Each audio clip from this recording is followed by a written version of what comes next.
Oui, bienvenue à l'ASNHF. Donc, l'ASNHF est une association qui permet de transmettre les savoirs, les savoir-faire. Elle a, elle a des sections, 10 sections thématiques. Et aujourd'hui, c'est la section arbres et arbustes d'ornement qui a invité monsieur Marc-André Sellos pour faire une conférence.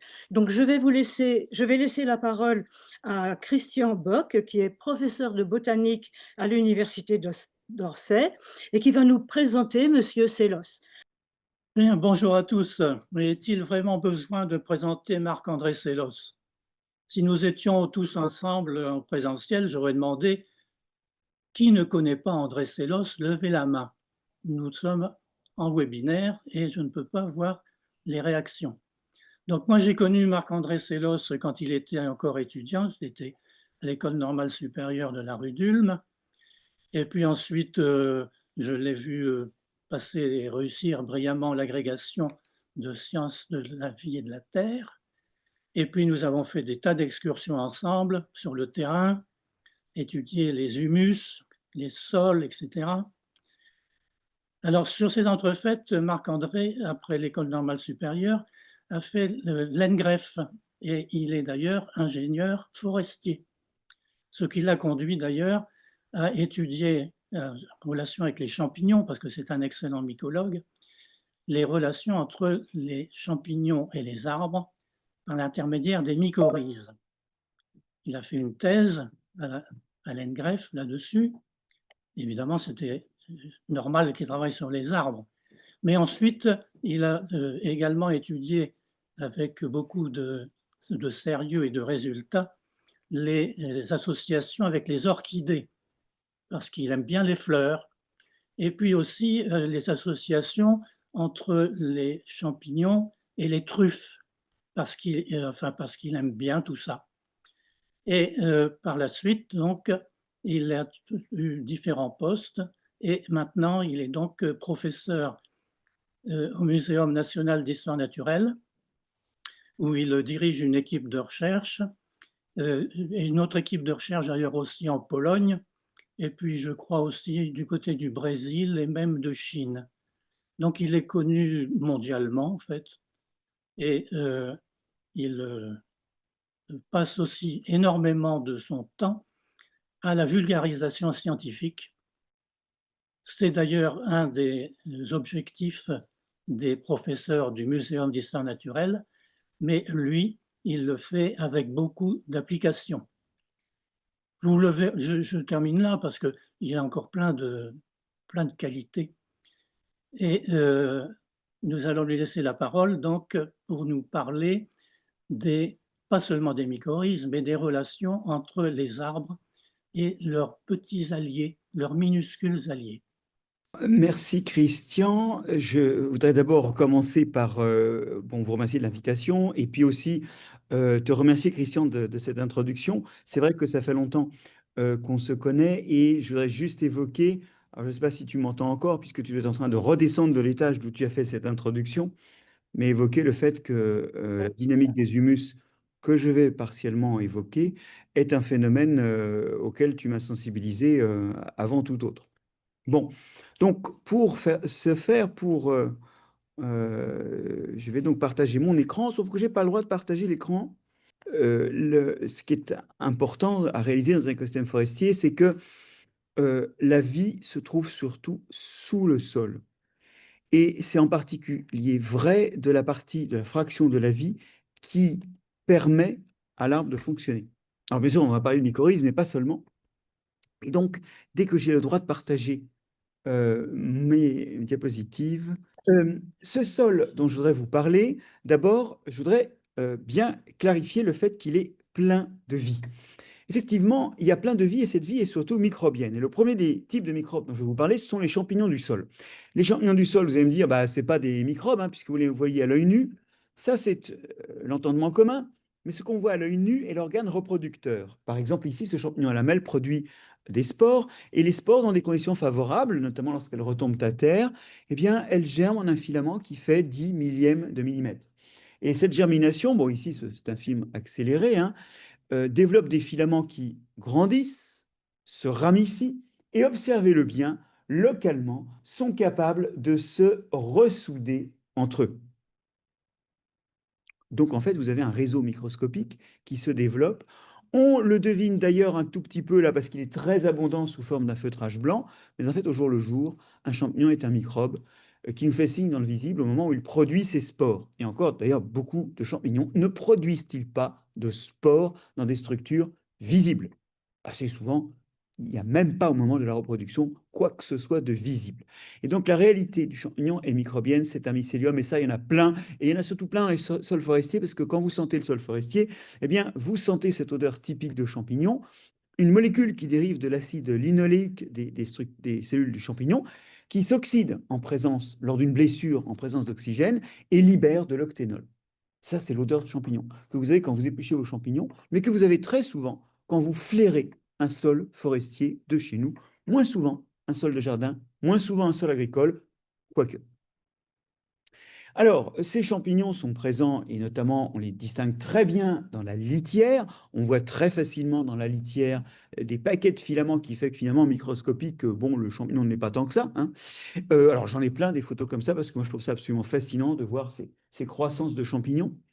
Et pour terminer, j'aimerais vous convaincre que même quand vous ne les voyez pas, et même en dessous de la litière, ils sont là, ils font partie des microbes du sol. Vous en avez dans un sol forestier 3 bonnes tonnes à l'hectare. Je continue avec un autre microbe. Beaucoup plus petit, 10 fois plus petit, les bactéries. Les bactéries, le sol en est plein. Elles sont plutôt de l'ordre du millième de millimètre, donc 10 fois plus petites que les champignons. Ce n'est pas la même échelle. C'est dur de réaliser que dans le monde microbien, il y a des tailles différentes et que pour certains microbes, d'autres sont des microbes. En tout cas, ces bactéries, notamment les bactéries en chapelet à droite, comme les streptomycètes et les autres actinobactéries, sont productrices d'une molécule dont on ne sait absolument pas à quoi elle leur sert, mais ils la produisent activement, la géosmine, qui donne l'odeur de terre au sol. Si la terre, sans la terre, c'est qu'elles sont en fait la bactérie, plus exactement l'actinobactérie. On ne sait pas du tout à quoi sert cette molécule, mais tout le monde l'a senti parce que c'est elle qui s'échappe du sol quand il pleut et que l'air du sol est chassé par la pluie. Ça fait l'odeur d'après la pluie. Diluer l'odeur de terre devient l'odeur d'après la pluie. Bien, vous remarquez au passage que nous devrions faire plus confiance à notre nez qu'à nos yeux pour voir le monde, ou pour sentir le monde plutôt, parce qu'effectivement, des fois, notre nez nous révèle ce que nos yeux ne savent voir, hein. Il y a aussi des amibes dans le sol. Alors, les amibes, c'est quelque chose qui est un peu méconnu, on les connaît comme maladie de l'homme, mais il y a aussi beaucoup d'amibes dans le sol, beaucoup de ces grosses cellules, plus grosses qu'un filament de champignon, mais pas beaucoup plus grosses, qui se déforment pour se déplacer et engloutir des proies par ce qu'on appelle la phagocytose. Alors, de façon amusante, souvent les gens connaissent les amibes géantes, qui sont des exceptions. Les plus grandes sont visibles à l'œil nu et ce sont les blobs. Mais c'est un peu l'exception par la taille, parce que la plupart des amibes, c'est maximum un dixième de millimètre. Un centième de millimètre, pardon. Bien. Alors, ceci étant résolu, les microbes, qu'est-ce qu'il y a d'autre de vivant dans le sol? On l'a dit, bien sûr, les racines. Et puis, des animaux. Alors, ces animaux, vous avez un colembole en bas à droite, 3 paires de pattes, pas d'ailes, un pseudoscorpion qui se balade là. Alors là, c'est un prédateur proche des araignées, mais vous voyez, il n'a pas l'arrière d'un scorpion. Les nématodes, qui sont des organismes vermiformes, qui ont la taille des filaments de champignons, sont vraiment très petits, hein. Un acarien, un mille-pattes. Alors, mille-pattes, acarien, on n'est toujours pas très loin des araignées, n'est-ce pas? Ah, les vers de terre, bien sûr. Les vers de terre qui, eux, alors, pour le coup, sont beaucoup plus gros que les nématodes, hein. Un coléoptère, bref, un bon quart des espèces animales décrites vivent sous terre. Vous rendez-vous compte? Et dans les sols forestiers, il y en a vraiment, vraiment beaucoup, beaucoup plus que dans les sols agricoles. Alors voilà la réalité microbienne du sol. C'est que dans un gramme de sol, à part si vous avez pris un petit morceau de ver de terre ou un petit morceau de racine, hein, vous avez plusieurs milliers d'espèces de bactéries, un bon millier d'espèces de champignons, des centaines d'espèces d'amibes. Parce qu'en fait, à leur échelle, c'est un peu comme Paris et la grande banlieue pour vous. C'est un univers énorme à peupler un gramme de sol. Passons maintenant à l'hectare. 5 tonnes de microbes en forêt, dont 3 tonnes de champignons. Si vous êtes en prairie, dont 3 tonnes et demie de bactéries. 5 tonnes de racines, Et puis, vous voyez, je mets vraiment les animaux à la fin parce qu'il y en a moins. Et d'ailleurs, c'est normal parce que qu'est-ce qu'ils mangent, les animaux? Bah, soit ils mangent des microbes, soit ils mangent des racines. Donc, il ne peut pas y en avoir beaucoup plus que de mangeailles. Ou alors, vous croyez à la croissance. Avec un stock fini, on ne fait pas plus que ce stock fini. Et ça, c'est une loi qu'ont découvert et l'écologie et la thermodynamique, mais pas encore l'économie, semble-t-il. Bon, c'est pas grave. Alors, parmi les espèces vivantes, tout compris, selon les estimations, selon les auteurs, on compte que c'est entre le quart et presque, vous voyez, les 2 tiers des espèces vivantes qui vivent dans le sol, y compris des groupes qui, sur Terre, n'ont jamais réussi à vivre autre part que sous terre. Bah, pensez aux vers de terre. On n'y voit que très rarement en surface.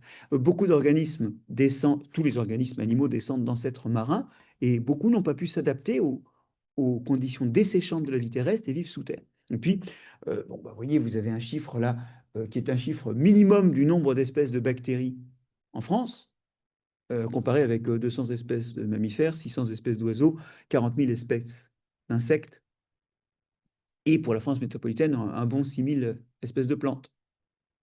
Vous y êtes? C'est vraiment ébouriffant le sol. Et c'est 50 à 75% de la masse vivante. Et comme à la masse vivante, ça s'ajoute la matière morte, qui évidemment, elle est entièrement au sol, dans le sol, eh bien, en termes de matière organique morte ou vive, c'est 60 à 90% de la matière organique totale des écosystèmes terrestres. C'est énorme et ça mérite de s'y pencher parce qu'en fait, et là nous nous approchons de l'arbre, en fait, le sol, eh bien, il est fait par cette vie. C'est cette vie du sol qui le construit. Alors, la première opération, c'est la décomposition. La décomposition est souvent plus poussive en forêt que dans les prairies ou dans les écosystèmes agricoles. La preuve, c'est qu'il y a des feuilles par terre. Mais là, je vous ai photographié une hêtraie euh, auvergnate de 150 ans. Il n'y a pas 150 ans de feuilles par terre. Il y a peut-être 3 à 50 feuilles. Et d'ailleurs, si vous prenez ces feuilles et que vous les retournez et que vous les flairez, vous verrez, là, ça sent le champignon. C'est là que j'ai fait les photos que je vous montrais tout à l'heure, où on voit le champignon dans les feuilles. Alors cette décomposition, c'est notamment la décomposition du bois. Et ça, c'est un tour de force que ne font que les champignons, parce que le bois, il est rigidifié par de la lignine, qui est une molécule, qui est une sorte de résine qui prend en masse l'ensemble de tout ce qui traîne autour d'elle dans la paroi des cellules végétales.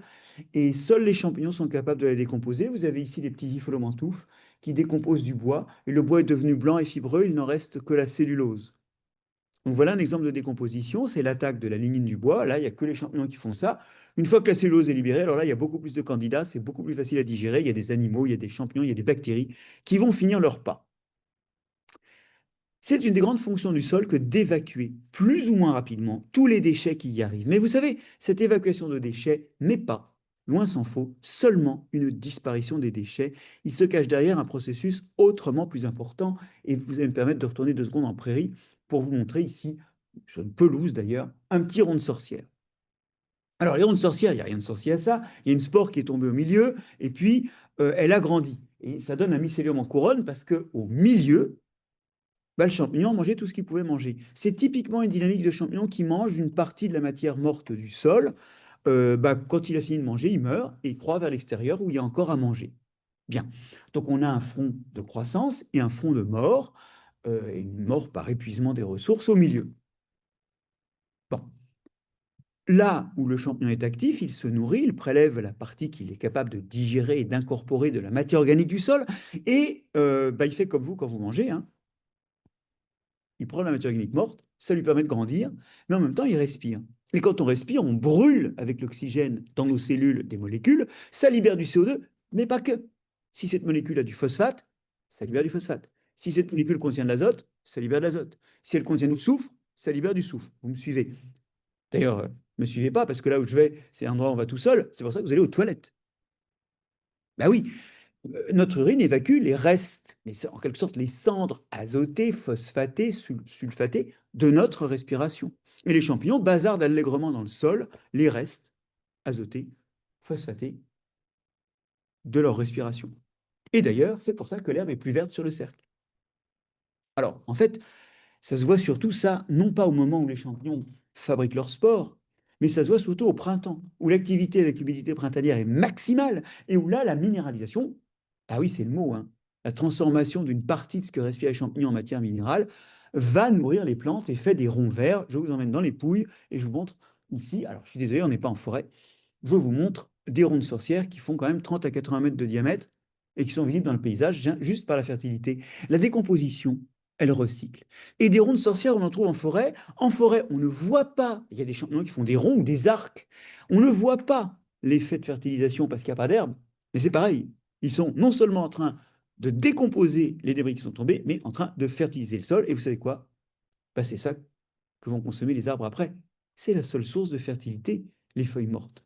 Et je vous montrais là des feuilles qui blanchissent. Eh bien, pourquoi elles blanchissent? Parce que les champignons qui sont en train de les attaquer dévorent les restes du contenu cellulaire, ce qu'on appelle les pigments bruns. C'est-à-dire que les cellules qui sont mortes, tout ce qui n'a pas été récupéré fait une espèce de caramel, notamment avec les tanins qui restaient dans les cellules. Et voilà une vue en microscopie électronique où on voit très très bien ça. Regardez comme c'est beau. On a une cellule avec sa paroi, une cellule de feuille avec sa paroi, et on a le reste, des petits globules très opaques aux électrons, avec plein de liaisons chimiques dans tous les sens. C'est complètement indigeste. C'est le reste de cellules. C'est là qu'est l'azote, c'est là qu'est le phosphate. Et ce reste indigeste, et ben là encore, qui est capable d'aller attaquer cette espèce de molécule fort indigeste? Les champignons, vous voyez en haut à gauche que ces pigments bruns sont décomposés par un filament de champignon qui pénètre dans le pigment brun et qui est en train de le dissoudre. Donc réellement, là encore, on retrouve les champignons pour cet autre composé important que sont les pigments bruns. Vous savez, les restes végétaux qui arrivent au sol, c'est de la lignine, c'est les champignons qui s'en chargent. C'est des pigments bruns, les restes des cellules, c'est les champignons qui s'en chargent. Et c'est de la cellulose, et là, un peu tout le monde peut faire, y compris les champignons. Bon, vous comprenez que, en particulier dans les écosystèmes forestiers, sans champignons, on ne recycle pas la nourriture. Et d'ailleurs, je vous montre, parce que beaucoup de gens pensent que c'est les animaux qui font ça. Alors maintenant, je vais vous montrer un tableau où j'ai en colonne des feuilles que j'ai données à des animaux qui sont en ligne. Ne regardez pas le détail, hein. La crotte ressemble à de la feuille broyée. Qu'est-ce qu'il a digéré, l'animal? La plupart des animaux qui mangent de la matière organique dans le sol, savez-vous? Ben, ils digèrent surtout les microbes qu'il y a dessus. Les pigments bruns, la lignine, ils n'y ont pas accès, hein. Par contre, le jus de microbes, très nourrissant. Et c'est pour ça que dans les crottes, on retrouve souvent un broyat de ce qu'ils ont mangé. Bon, alors, je n'ai pas dit que les animaux ne participent pas à cette activité, parce qu'après, quand ils vont digérer leurs microbes, ils vont faire pipi, et donc ils vont faire partie des choses qui vont recycler de l'azote, du phosphate, etc. Mais enfin, voilà un peu la dynamique qui va faire disparaître les restes et aussi produire de la fertilité. Sauf que, quand on a des espèces introduites, elles contiennent des molécules. J'ai ici de l'eucalyptus qui contient des terpènes et des tanins, en veux-tu, en voilà. Elles contiennent des molécules qui ne sont pas forcément très bonnes pour la santé des espèces qui n'ont pas évolué avec elles. Et alors qu'un sol australien sous des eucalyptus est assez dégagé, il y a d'ailleurs des plantes qui poussent, chez nous, la fertilité est bloquée. Et ça, c'est une des raisons pour lesquelles il faut se méfier des introductions. C'est qu'éventuellement, ça peut briser la dynamique de recyclage, ça fait des humus très épais, mais surtout, ça bloque l'azote et le phosphate sous des formes inutilisables. Donc attention aux espèces introduites, hein. Là, c'est des pins introduits dans le Cerrado, dans une zone d'extraordinaire diversité au Brésil, des pins européens. Regardez ce que ça fait, c'est pas beau, hein. Là, il y a des layons parce que ça a été un petit peu coupé. Ça pousse très mal, d'abord, mais ça a remplacé toute la végétation. Et alors, je me maudis d'avoir perdu l'image suivante que j'avais faite, où j'avais un trou, où il y a 70 cm d'aiguille. Ça ne se décompose pas. Et alors là-dessus, il ne pousse plus rien, sauf de maigres pins, vraiment pas beaux. Oui, les plantes introduites, des fois ça pousse et les forestiers sont contents, mais sur le long terme, c'est généralement pas une très bonne idée, on y reviendra. Bref, la matière organique du sol, c'est ce qui fait que le sol est noir, mais ça finit par se décomposer. Bon, il y a de la matière minérale dans le sol aussi, et cette matière minérale, elle va aussi produire de la fertilité parce qu'elle se dissout. Mais vous savez, la dissolution, là, vous avez un petit cristal d'apatite qui contient du phosphore qui a trempé 6 mois dans l'eau, c'est pas très rapide. Par contre, si avant de faire tremper votre cristal d'apatite pendant 6 mois dans l'eau, vous mettez quelques microbes, regardez ce que ça fait. Le cristal est complètement grêlé de trous parce qu'il y a des microbes qui le pelliculent et qui le dissolvent. Savez-vous pourquoi? C'est leur façon d'aller chercher du phosphore. Ce n'est pas les mêmes que les précédents, c'est des microbes qui vont attaquer les roches. La dissolution des roches libère énormément d'éléments nutritifs. Mais quand vous avez de la vie dans le sol, elle pellicule les roches, émet de l'acide, retient l'eau, augmente d'un facteur 10 à 100 la vitesse de destruction des cristaux et libère de la nourriture. Et vous voyez que donc, dans les aliments, dans la fertilité qui est libérée, il y a quelque chose qui vient des roches aussi, mais c'est encore essentiellement par l'activité du vivant et notamment l'activité microbienne. Bref, tout comme la matière organique, la matière minérale passe un sale quart d'heure qui dure plusieurs centaines d'années, d'accord, mais elle passe un sale quart de centaine d'années ou un sale quart de millénaire, elle est lentement détruite et donne de la fertilité. Mais ce n'est pas tout, parce qu'il y a aussi des pores où pénètre l'air. Et l'air qui pénètre est utilisé. Elle est utilisée à plein de choses.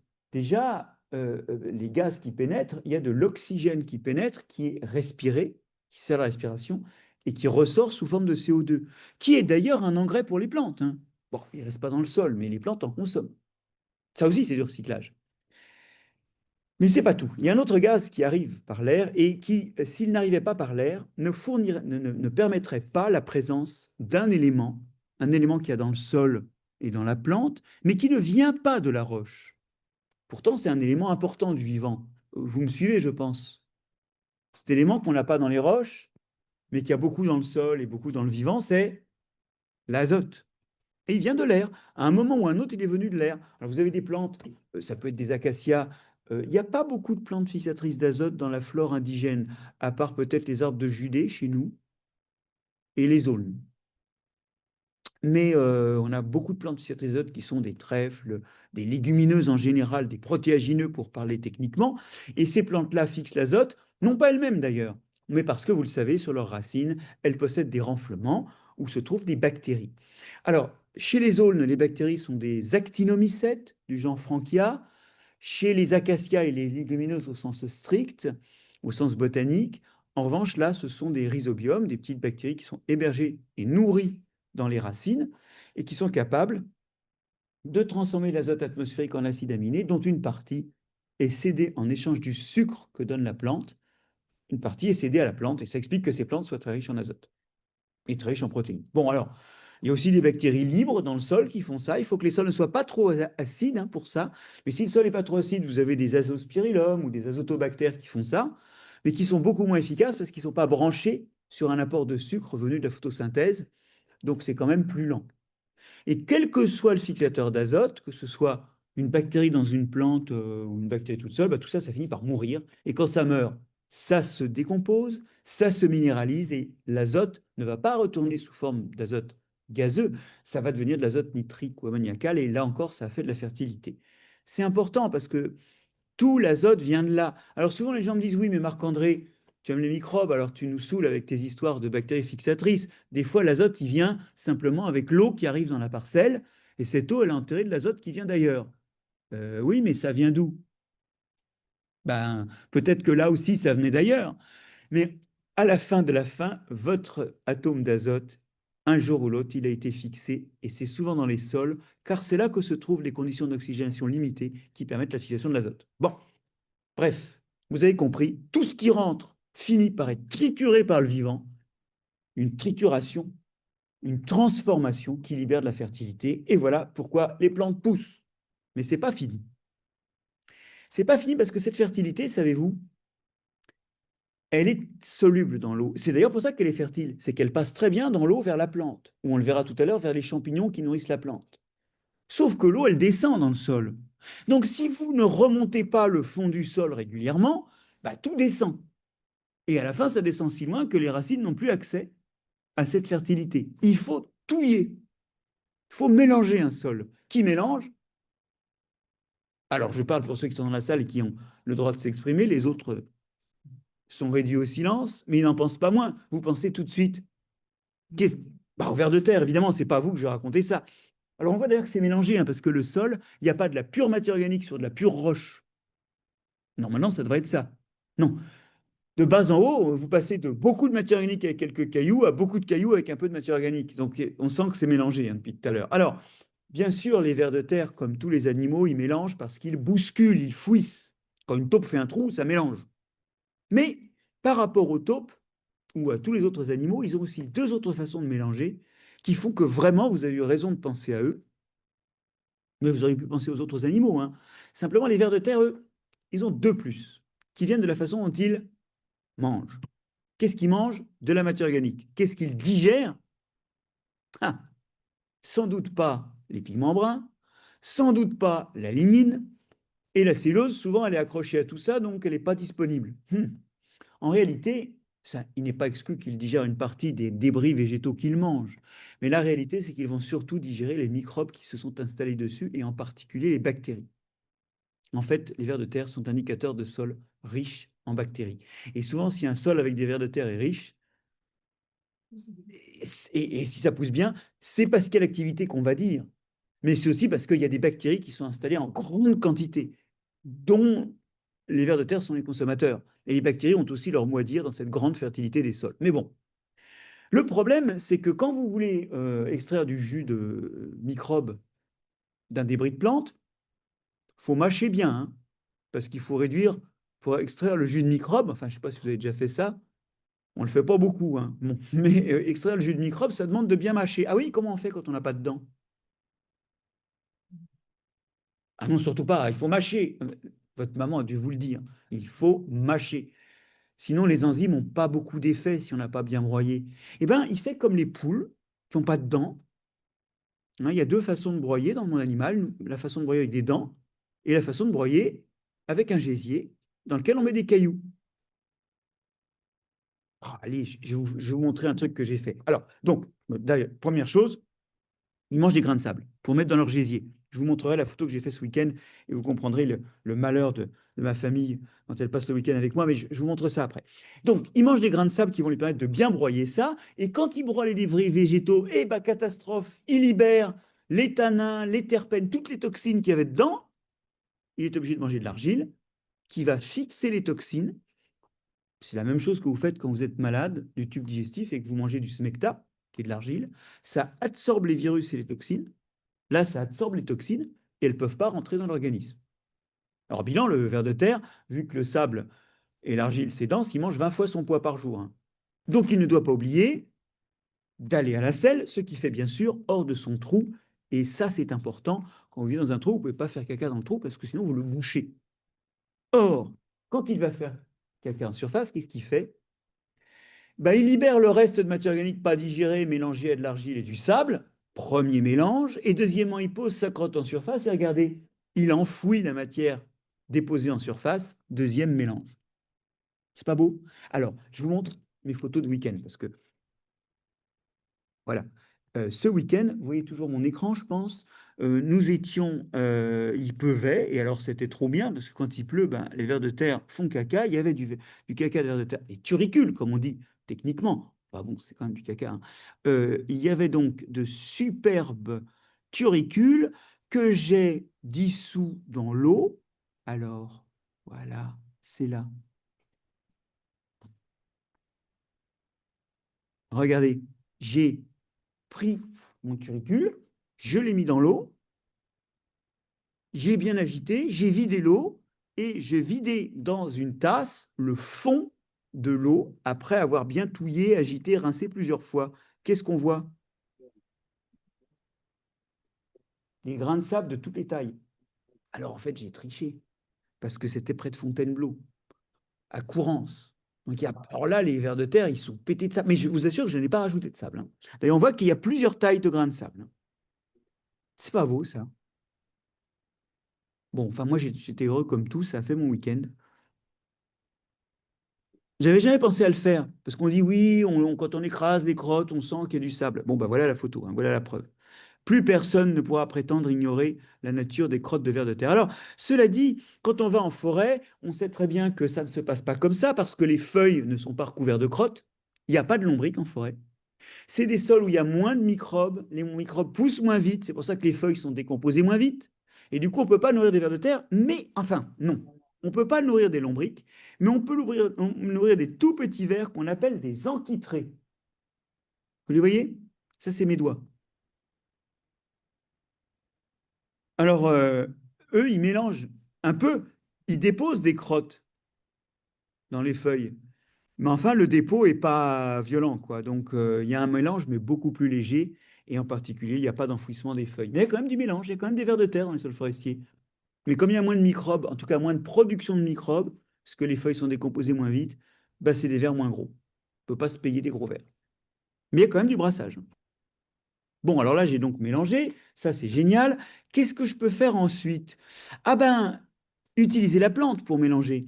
Parce que la plante, effectivement, elle mélange de la façon suivante. D'abord, ses racines poussent sous terre, et vous allez voir, ça enfouit de la matière organique. Puis vous verrez que, euh, voilà.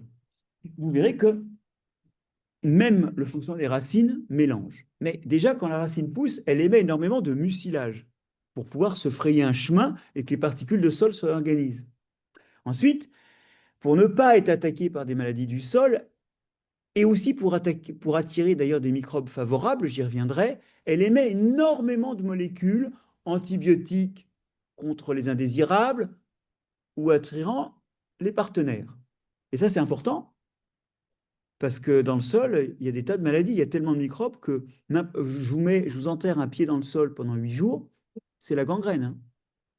Le sol, ça contient plein de choses. Or, les racines font cette merveille, ce tour de force de ne pas être malade parce qu'elles émettent des antibiotiques et qu'elles attirent des microbes protecteurs. On va y revenir. Mais il faut émettre en permanence, tant et si bien qu'en fait 20, alors pour être honnête, 10 à 40% des produits de la photosynthèse, selon les espèces, sont émis dans le sol. C'est énorme comme dépôt de carbone, sans compter que la racine va mourir. Pour un arbre, on compte que 80% des racines fines meurent. Seules 20% deviennent plus grosses. On ne peut pas transformer en grosses racines toutes les petites racines. Eh bien, 80% des racines qui meurent, c'est un dépôt post-mortem de carbone en profondeur. En fait, l'injection de matière organique en profondeur, ce n'est pas les animaux, hein, c'est les plantes. Bon, alors, elles injectent de la matière organique, c'est quand même un mélange, hein, parce que la matière organique, elle vient de la photosynthèse en surface. Et puis, elles extraient des tas de choses qui montent dans les feuilles, puis les feuilles meurent, et ben, ça revient en surface. Donc, c'est aussi un ascenseur. Ça ne vaut pas un lombric, mais ça fait aussi monter des choses. Vous y êtes sur ce brassage? Et honnêtement, en forêt, bah, là, les plantes commencent à avoir un rôle clé puisque les vers de terre commencent à faiblir. En tout cas, à ne pas être de taille, au sens strict, à faire un travail significatif. Bon. Les champignons aussi déplacent des choses. Regardez ces images. Vous avez vu qu'ils poussent par intrusion en ramenant de la matière qu'ils ont fabriquée à partir de choses qu'ils ont pris ailleurs. Et la capacité des champignons à déplacer des choses, figurez-vous que les plantes l'utilisent parce qu'elles font des associations avec les champignons du sol. Alors là, on atterrit sur ce que tu disais, Christian. Mais ce que Christian ne vous a pas dit, c'est qu'une des raisons pour lesquelles j'ai passé ma vie à étudier les symbioses. Bon, j'avais fait un stage sur les mycorhizes avant de rencontrer Christian. Et c'est Christian, il m'a un peu vissé dans les symbioses en me faisant faire des cours là-dessus, en agrègue. Et c'est un peu de sa faute si moi je travaille sur les symbioses autant, c'est qu'effectivement, en faisant la biblio, je me suis dit, tiens, c'est intéressant. Et donc en faisant des corvées, certes rémunérées, mais en faisant les corvées pour Christian en prépa agrègue dans les années 90, j'ai commencé à devenir un, voilà, un admirateur, un aficionado des symbioses et notamment de ces symbioses mycorhiziennes. Alors, donc, c'est pas juste parce que tu m'as présenté, hein, mais il faut dire les choses comme elles sont. Comme ça, on a des maîtres et à un moment, il faut leur dire, hein. Bon. Et pour revenir sur ce qui nous intéresse, là, eh bien, vous avez les champignons du sol qui contractent des associations avec les racines. La plante donne ce qu'elle donne toujours, c'est des sucres, hein. Et le champignon, lui, explore le sol et il va faire les courses. C'est lui, en fait, qui va chercher les minéraux qui sont quand même assez dilués et qui prolongent le chevelu racinaire d'un chevelu de mycélium. Alors, ces associations entre les champignons du sol et les racines chez les arbres forestiers de nos régions sont très visibles parce que le champignon fait une chaussette autour de la racine. Regardez, donc, vous avez les chaussettes blanches, ça c'est pour ceux qui préfèrent les chaussettes noires. Est-ce qu'il y a d'autres couleurs qui vous feraient plaisir? J'ai du jaune en magasin. Ça, alors c'est en Chine, bien sûr. C'est un pain chinois. Pourquoi vous riez? Vous avez repéré l'espèce de... Bon, c'est d'une blague. Donc, en tout cas, pour être sérieux, un instant, il y a une petite mycorhize. Voilà. Donc, c'est un pain, un pain de Chine dont je ne sais pas le nom. Et vous avez un scléroderme jaune là-dessus. Et puis, on voit en blanc, là, il y a des petites mycorhizes blanches, il y a un autre champignon qui est présent. Et vous voyez qu'en fait, ça fait souvent se ramifier la racine parce que le champignon produit de l'auxine qui multiplie les points d'interaction entre les deux partenaires, ce qui leur bénéficie à tous deux, puisque la mycorhize, qui est l'organe mixte formé par la racine et le mycélium, c'est en fait la table à laquelle ils mangent. Alors, ce qui est intéressant, c'est qu'en forêt, souvent, quand on gratouille dans la matière organique, eh ben, dans la matière organique, on trouve des mycorhizes. Vous les voyez là? Elles sont belles, hein. Mais ça, c'est dans la pure matière organique. Il n'y a pas de matière minérale à cet étage-là encore. Pourquoi? En général, les mycorhizes, en particulier les mycorhizes des plantes agricoles ou de jardin, le champignon absorbe ce que la plante absorbe, des sels minéraux solubles. Dans le cas des champignons qui forment des mycorhizes en forêt, certaines espèces de champignons ont des enzymes comme des protéases ou des phosphatases qui sont capables d'aller chercher l'azote et le phosphate dans la matière organique. Et ça, c'est bien parce qu'on l'a dit dans les sols forestiers, souvent la décomposition est plus lente. Donc une partie de l'azote et du phosphate se trouve là. Dites donc, je vais reformuler ça. Vous commencez peut-être à avoir l'avantage de faire un humus qui se décompose mal. Parce qu'à première vue, vous allez me dire, c'est bête, ça bloque de l'azote et du phosphate qui ne va pas être très vite recyclé vers les racines. Mais en réalité, ça le bloque pour les eaux, pas pour ceux des arbres qui sont mycorhizés, avec des champignons capables d'aller chercher dans les pigments bruns, non pas du carbone, mais un peu d'azote et un peu de phosphate. Alors, je crois qu'il y a quelqu'un qui a son micro allumé, donc vérifiez bien tous si vous avez vos micros allumés ou pas. Je récapitule, en fait, certaines mycorhizes ne se contentent pas d'aller chercher plus loin ce que la racine aurait prélevé, mais dans le cas des arbres forestiers, certains champignons vont chercher d'autres ressources, des ressources pas encore minéralisées dans la matière organique. Et ça montre qu'en fait, une litière qui se décompose mal, c'est souvent une façon de faire la compétition avec les organismes qui ont besoin de sels minéraux, en bloquant l'azote et le phosphate, sous une forme peu décomposable, pas bien décomposée, mais accessible aux champignons. Encore un exemple, alors là, c'est des mycorhizes qui sont complètement dans les feuilles mortes. Bah, nous étions avec les étudiants de la prépa d'Orsay hier, sur le flanc en montant vers le plateau de Saclay, hein, et on en a photographié des paquets. C'était de plus de beauté, il y en avait dans les feuilles mortes, et c'était vraiment dans les feuilles mortes, quoi, à un endroit où il n'y a pas de sels minéraux. Bon, je continue. En fait, ces mycorhizes, elles vont avoir un autre avantage pour la plante. Là, je ne vous parle plus de mélange, mais je profite de ce que j'ai introduit les mycorhizes pour vous montrer qu'elles vont avoir un rôle protecteur. Elles vont faire partie des microbes qui protègent, et qui protègent notamment contre le calcium. Beaucoup de plantes et d'arbres calcicoles, en fait, ne supportent pas le calcium eux-mêmes. Mais grâce à leurs champignons, regardez, ça c'est de l'eucalyptus. L'eucalyptus, c'est calcicole. Vous avez en haut la croissance avec mycorhizes, Myc+. En présence de calcium, CA-, pardon, en absence de calcium et en présence de calcium Ca+, bah, vous voyez très bien que ça pousse un petit peu moins quand il y a du calcium, mais enfin ça pousse, quoi. Ça pousse. L'eucalyptus, c'est indifférent au sol. Bien. Maintenant, regardons ce que ça donne quand on cultive l'eucalyptus dans un sol stérilisé, privé de mycorhizes, privé de champignons. Bah, on voit qu'en l'absence de calcium, ça pousse 2 fois moins bien sans mycorhizes qu'avec mycorhizes. Et on voit que en présence de calcium, ça pousse 10 fois moins bien en absence de mycorhizes qu'en présence de mycorhizes. En d'autres termes, ici, vous avez une chute de croissance qui n'est pas simplement alimentaire. La chute alimentaire, c'est sa chute de moitié. Moins bonne nutrition. Mais vous avez une protection qui disparaît. Alors, il y a des plantes comme le pin. Donc, le champignon est responsable d'une sécrétion, d'un rejet de calcium, mais il est aussi en train de tirer le calcium sous une forme précipitée qu'on appelle l'oxalate de calcium. Ça précipite avec une petite molécule organique fabriquée par le champignon et ça fait des cristaux. Est-ce qu'on voit donc toujours mon diaporama, j'espère? Alors, je continue donc avec cette idée que ce sol, il va faire plein de choses qui sont importantes hors de lui-même. Et je voudrais vous parler 2 secondes de l'effet de serre. Les effets du sol sur l'effet de serre. Alors, bien sûr, quand le sol est aéré, il contribue à l'effet de serre. Il produit un gaz à effet de serre. Quand il est ennoyé, quand il n'y a pas d'oxygène, et ça arrive dans certaines forêts, d'abord après la pluie, mais aussi des forêts riveraines ou des forêts certaines forêts de plaine, hein, eh bien, vous avez des respirations microbiennes qui peuvent produire du méthane parce qu'elles remplacent l'oxygène par du CO2. C'est les mêmes microbes qu'on trouve dans les méthaniseurs, hein. Vous avez aussi bien qu'il n'y ait pas beaucoup de nitrates en sol forestier, des émissions de protoxyde d'azote. Ce sont des respirations, ces respirations qui produisent du méthane ou du protoxyde d'azote, des respirations qui se produisent dans des sols quand il n'y a pas d'oxygène. C'est des respirations bactériennes. Eh bien, tout ça, ce sont des gaz à effet de serre. Le méthane est 50 fois plus efficace que le CO2, le protoxyde d'azote 230 fois plus efficace par le CO2, et ce sont des gaz à effet de serre qui sont produits par le sol. Le sol a de tout temps réchauffé le climat. Et c'est bien parce que sans effet de serre, vous le savez, il ferait moins 50 degrés sur Terre. Ce ne serait pas une Terre pour l'homme, hein. Bon.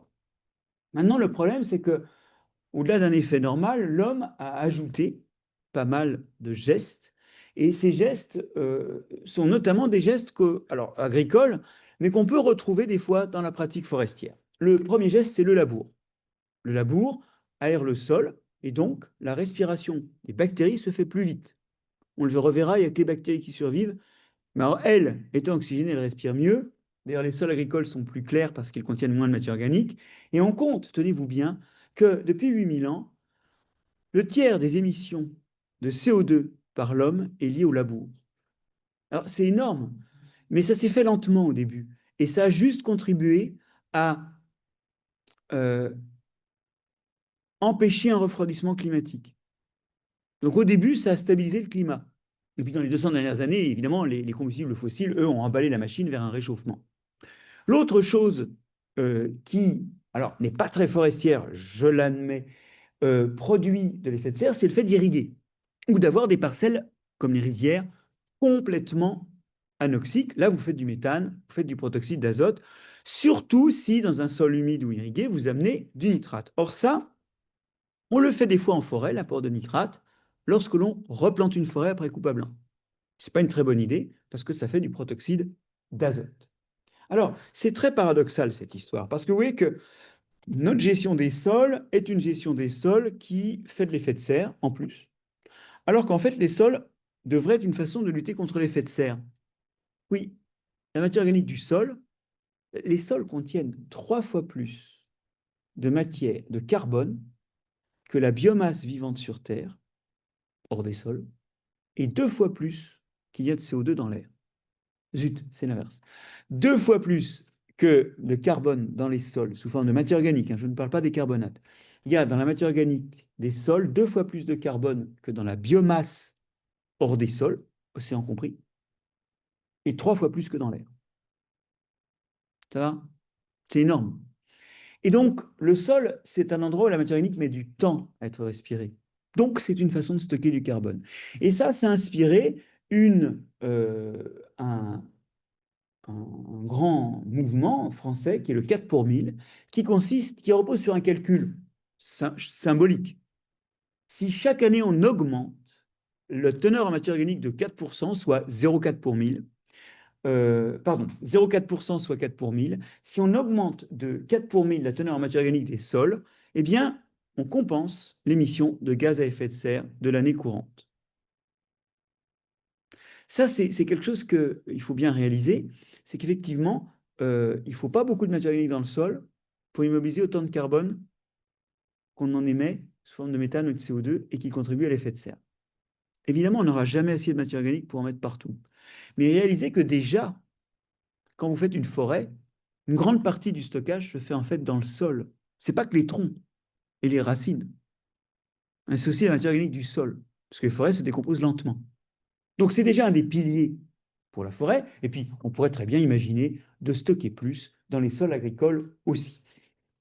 En tout cas, les sols forestiers sont l'exemple d'un stockage de carbone dans les sols. Et ce qu'on voudrait aujourd'hui, je ne vais pas détailler ça parce que ce n'est pas très forestier, c'est étendre ça. Mais en tout cas, vous voyez que le climat, il est finalement en partie le produit du type de gestion des sols.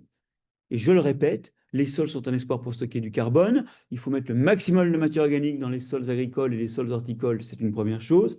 Mais il faut aussi envisager de ne pas la déstocker, donc de labourer le moins possible, je vais y revenir.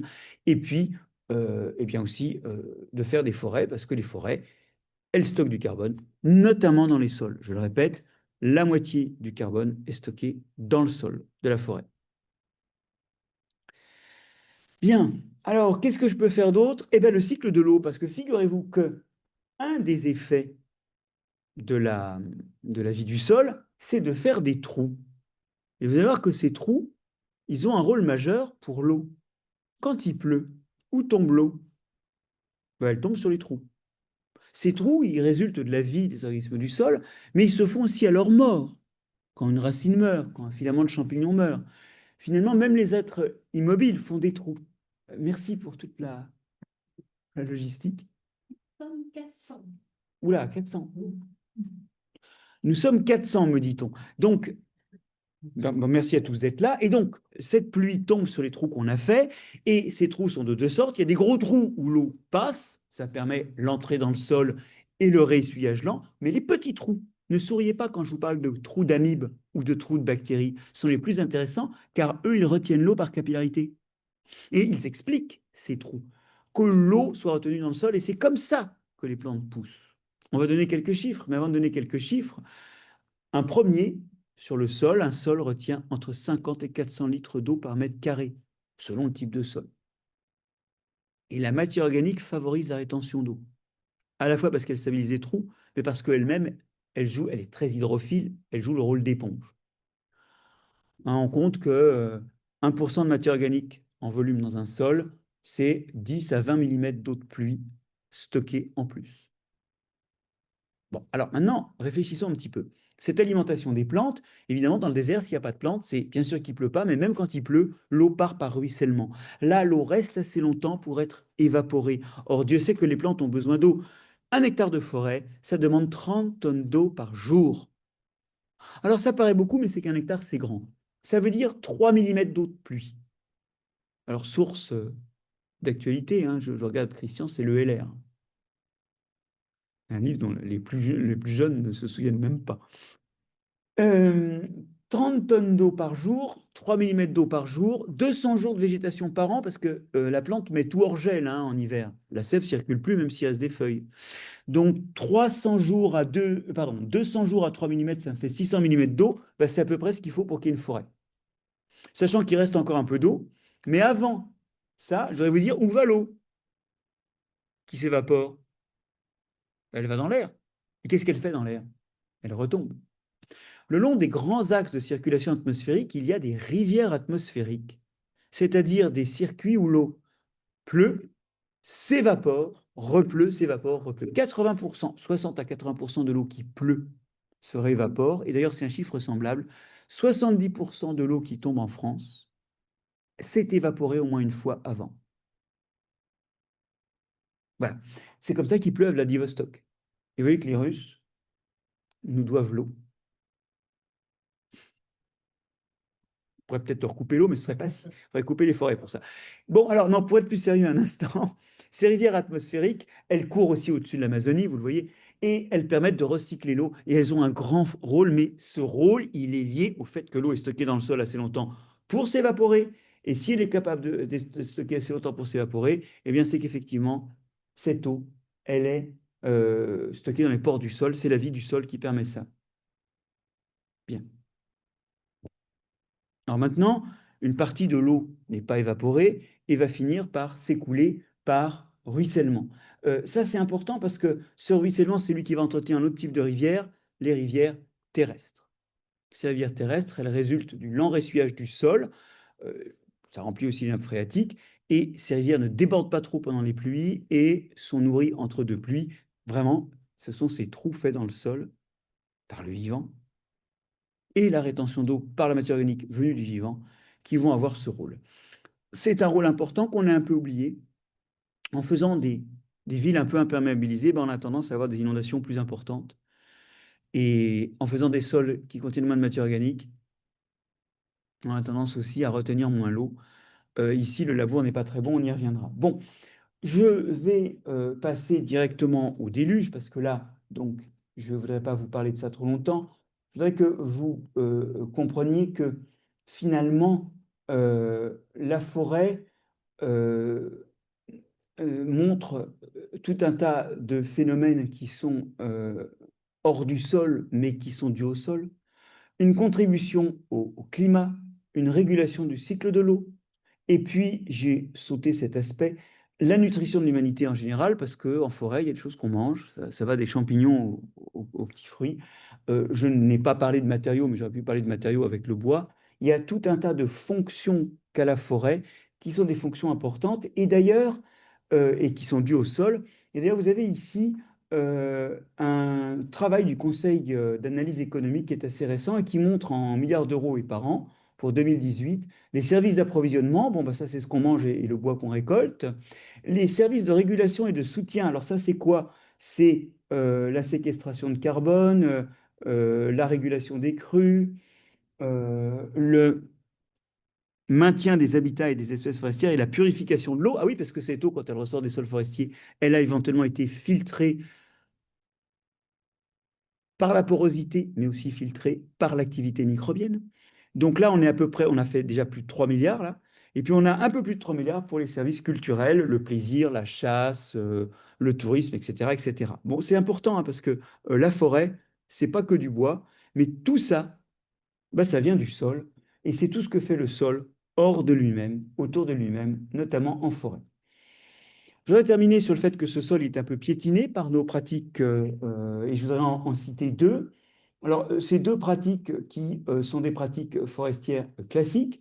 La première, c'est la coupe à blanc, et la deuxième, c'est le labour, qu'on fait parfois par-dessus la coupe à blanc. Alors, cette histoire-là, sur le labour, je voudrais revenir là-dessus. Le labour, ben, il tue la vie du sol, la preuve, c'est qu'il désherbe. Donc, il est capable de tuer un organisme qui est un tiers dans le sol. Il tue aussi les animaux qui, soit les animaux du sol se retrouvent desséchés dans la partie labourée, soit se trouvent mangés par des prédateurs qui s'installent à l'occasion de ça. En fait, les victimes du labour sont surtout les champignons, dont les filaments sont déchirés. Vous ne trouverez jamais un rond de sorcière dans un sol labouré. Il faut aller en prairie non labourée ou en forêt pour trouver des ronds de sorcière. Par contre, les bactéries, elles, profitent de l'absence de certains champignons et de l'apport d'oxygène pour proliférer. Il y a même des espèces qui a, sinon pas en sol forestier, qui se développent. Et ces espèces qui se développent, vous allez me dire, oh bah ça compense en nombre d'espèces. Et oui, mais vous savez, la biodiversité, c'est pas le nombre d'espèces. C'est aussi la diversité des fonctions, des mécanismes biologiques accomplis par ces espèces. Mais les bactéries ne digèrent pas la lignine. Les bactéries ne font pas de mycorhize. Donc, je me retrouve avec plus de bactéries et moins de champignons. Je me retrouve avec un sol qui fonctionne différemment. Et c'est vraiment important, ça. Parce que ce qui m'importe, c'est surtout la biodiversité fonctionnelle. On voit qu'elle est altérée. Mais ces bactéries qui ont proliféré respirent, et elles respirent tant et si bien que dans les sols labourés, vous voyez très bien les zones de labour ici, par exemple le bassin aquitain sauf la forêt des Landes, le bassin parisien sauf la forêt de Fontainebleau, où les vers de terre font des turricules avec de délicats petits grains de sable de Fontainebleau, ou la forêt de Compiègne, et on voit les forêts là. Partout ailleurs, la teneur anti-organique des sols s'écroule. Et avec elle, deux choses, la capacité à retenir l'eau, qui dépend aussi de la teneur en matière organique, et la cohérence du sol, qui est moindre quand il y a moins de matière organique. Et voilà de l'eau qui circule. C'est l'Yvette, pas très loin d'ici. Personne n'est choqué, mais l'eau est extrêmement turbide. Je vous ai montré ce que c'est qu'une rivière en forêt. En forêt, il n'y a pas de labour, sauf au moment éventuellement de la coupe à blanc. Il n'y a pas de labour et donc il y a un peu d'érosion, bien sûr, mais 10 à 20 fois moins que dans des sols labourés. Nos sols de plaine du bassin parisien s'érodent à la vitesse des sols alpins. Alors bien sûr, c'est les sols de 5-6 mètres d'épaisseur, dans le meilleur des cas en tout cas. Donc on a de la réserve, mais il y a quand même un problème. Hein. C'est qu'on est en train de les perdre. Bon. Alors, cette érosion, vous la voyez très bien dans les Hauts-de-France en particulier. Vous avez ici 180 mètres de diagonale et 80 cm de dénivelé. Ben, comme il n'y a plus de matière organique, le sol est devenu un sable qui s'écoule. Et au passage, vous voyez le rôle des haies. À court terme, nos ancêtres ont labouré parce que ça désherbe, ça aère et ça rend poreux et ça remonte la fertilité. Mais attention, ça désherbe mais ça enfouit des graines. Donc ça repousse. Il va falloir relabourer. Ça aère mais les trous sont pas bien faits. Ils s'écroulent. Donc il va falloir relabourer. Et ça remonte la fertilité mais ça tue ce qu'il a fait. Et aujourd'hui, à long terme, on s'aperçoit que ça perturbe la vie du sol. Ça perturbe aussi les fonctions, comme la porosité induite par la vie du sol. Ça détruit la matière organique avec les problèmes sur les réserves d'eau et la porosité et la cohérence. Et ça augmente l'érosion d'un facteur 10 à 20. Il se développe aujourd'hui des agricultures non labourées et je vais dire qu'a priori, la gestion, alors à droite, hein, vous voyez, c'est non labouré, plus de matière organique, l'eau stationne moins parce que la porosité permet un meilleur drainage et une meilleure rétention en profondeur. Aujourd'hui, ça se développe, l'agriculture non labourée, parce que tout simplement, ça marche mieux. Et en forêt, évidemment, il faut proscrire les pratiques de labour. De même que d'ailleurs, il faut proscrire les coupes à blanc, qui non seulement fragilisent par rapport à l'érosion, mais aussi privent d'alimentation les champignons mycorhiziens des arbres. Oui, parce que là, en fait, il y a une double peine, et là, c'est une simple peine, il n'y a pas eu de labour, mais il y a quand même plus d'arbres. Qui nourrit les champignons mycorhiziens? Et ça, c'est mauvais pour les champignons que vous allez réimplanter, parce que donc, ils vont. Pardon, c'est mauvais pour les arbres que vous allez réimplanter, parce que ces arbres, bah, ils vont mal pousser. Vous allez devoir fertiliser, c'est là qu'éventuellement on met des engrais minéraux pour qu'ils poussent mieux. Vous allez avoir des mauvaises herbes qui vont venir, donc vous allez être obligé d'intervenir, de mettre ou des herbicides ou de passer mécaniquement. Donc ça va augmenter vos coûts. Regardez plutôt l'effet dit pouponnière de la présence d'adultes. Vous avez sur cette image des jeunes chênes rouges qui en Amérique poussent avec un adulte en jaune et sans adulte en bleu. Ben oui que quand on regarde le pourcentage de racines colonisées par du champignon, on voit très bien que quand il y a des adultes, il y a plus de champignons. Ben oui, la plante n'a pas à les entretenir. Ils sont prépayés par les adultes. Elle se connecte à des champignons qui sont déjà nourris et présents dans le sol. Et elle n'a pas à les nourrir de sa faible photosynthèse. Alors vous allez me dire, oui, mais on s'en moque des mycorhizes. Oui, ce qui compte, c'est la croissance de la plante. Eh bien, elles grandissent mieux, et en particulier, ces plantes ont des teneurs à 4 et 16 mois en phosphore et en azote bien supérieures quand elles sont mieux mycorhizées. Ben voilà, l'histoire, c'est qu'un bon cycle forestier ne s'interrompt pas. Des clairières, oui, prélever quelques arbres ici et là, oui, mais maintenir un environnement forestier et viser une forêt irrégulière avec toutes les classes d'âge, et d'ailleurs idéalement aussi, et pour d'autres raisons, plein d'espèces différentes, ça augmentera la résilience aux parasites et au stress climatique. Avoir des forêts à la fois variées en classe d'âge et à la fois variées en espèces, c'est vraiment une perspective d'avenir pour capitaliser un maximum sur les microbes du sol qui aident les plantes à pousser.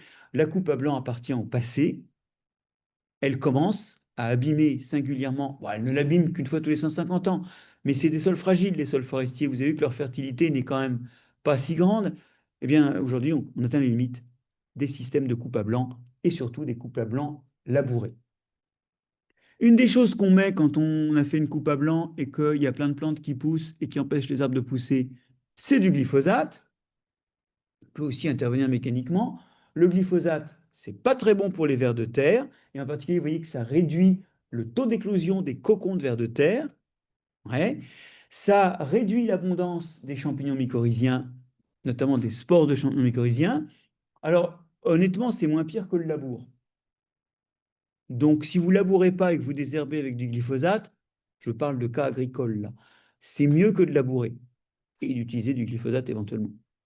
Mais n'empêche que le glyphosate, c'est quand même pas parfait, hein. Même si c'est moins pire que le labour, et si une agriculture non labourée mais glyphosatée est acceptable, parce qu'elle est meilleure que le labour, c'est quand même pas génial. Les engrais minéraux ne sont pas une bonne solution, parce que quand vous les mettez, et ça il faut y penser, notamment dans un cycle forestier où vous les amenez pour booster la croissance des jeunes arbres, bah, les plantes, elles dissocient leurs champignons, hein. Quand vous habitez au-dessus d'une pizzeria, vous ne vous appelez pas Uber Eats pour aller chercher une pizza, hein. C'est coûteux un champignon mycorhizien, ça coûte de 10 à 30, voire 40% des produits de la photosynthèse. Donc ces champignons mycorhiziens, eh bien, vous le voyez, ils disparaissent quand on ajoute des champignons minéraux, mais les maladies, elles ne disparaissent pas. Or, les champignons mycorhiziens protègent les maladies. Je réalise que je ne vous ai pas montré ça. J'aurais dû vous montrer une ou deux mises en évidence de ça. Il n'y a pas que le calcium du sol, il y a aussi les maladies du sol contre lesquelles protègent les mycorhiziens. Et leur recrutement est une des façons de lutter contre les maladies. Sauf que quand on ne les recrute plus, ben, bon, bah, le bon engrais, c'est l'engrais organique. Et c'est d'ailleurs ce que fait l'agriculture biologique, qui a le défaut de labourer souvent pour désherber, mais au moins elle amène les engrais sous forme organique. La fertilité est relâchée lentement, et ça nécessite d'avoir des mycorhizes. Et ça évite les fuites dans les nappes phréatiques. Alors j'espère vous avoir convaincu que tout ce qui se passe dans le sol est lié à la vie, que ce sol, finalement, ses caractéristiques de fertilité et de fonctionnement sont liées à la vie, et que finalement, ça va même rayonner au-delà du sol lui-même, cette vie des sols et ses effets, et ça va permettre la forêt et ses produits. Aujourd'hui, le sol est piétiné par nos pratiques, mais on peut espérer demain arriver à faire mieux. Et où que vous travailliez, que ce soit dans les champs, dans les jardins ou en forêt, il faudrait retrouver cette logique des sols pour s'appuyer un maximum sur elle. Personne, je dis bien, personne ne peut soutenir qu'on se passera d'engrais ou de pesticides. Personne. Mais personne ne veut qu'on en soit aussi dépendant qu'actuellement au détriment de notre santé, que ce soit les pollutions induites par les engrais ou par les pesticides. Demain, il faut retrouver comme appui aussi, à côté des gestes technologiques, le labour, à côté des gestes chimiques, les engrais minéraux, les pesticides, il faut retrouver la logique du vivant. Et elle ne fera pas tout, mais laissons-la faire le maximum avant de foutre nos papates, nos charrues et nos propres produits là-dedans. L'impératif, c'est de comprendre comment fonctionnent les sols et de récupérer dans un cocktail de solutions le maximum de ce qu'ils ont fait. Et c'est important, une forêt, vous n'envoyez que les capteurs de lumière. C'est un peu comme si le réseau énergétique en France, vous le réduisiez à quelques photos d'éoliennes et de panneaux solaires. C'est n'importe quoi. Le réseau énergétique en France, il sert à faire des vidéoprojections, à avoir Internet et à regarder des choses sur Internet chez soi, avec de la lumière artificielle, quand il ne fait pas jour dehors. Et c'est important de ne pas réduire la forêt à des trous. C'est l'approche ancienne, et elle ne nous a pas permis d'utiliser au maximum ce qu'est la forêt, c'est-à-dire un écosystème souterrain. Et c'est de ça dont je voulais vous parler, et que vous pouvez même retrouver dans la littérature. Voilà.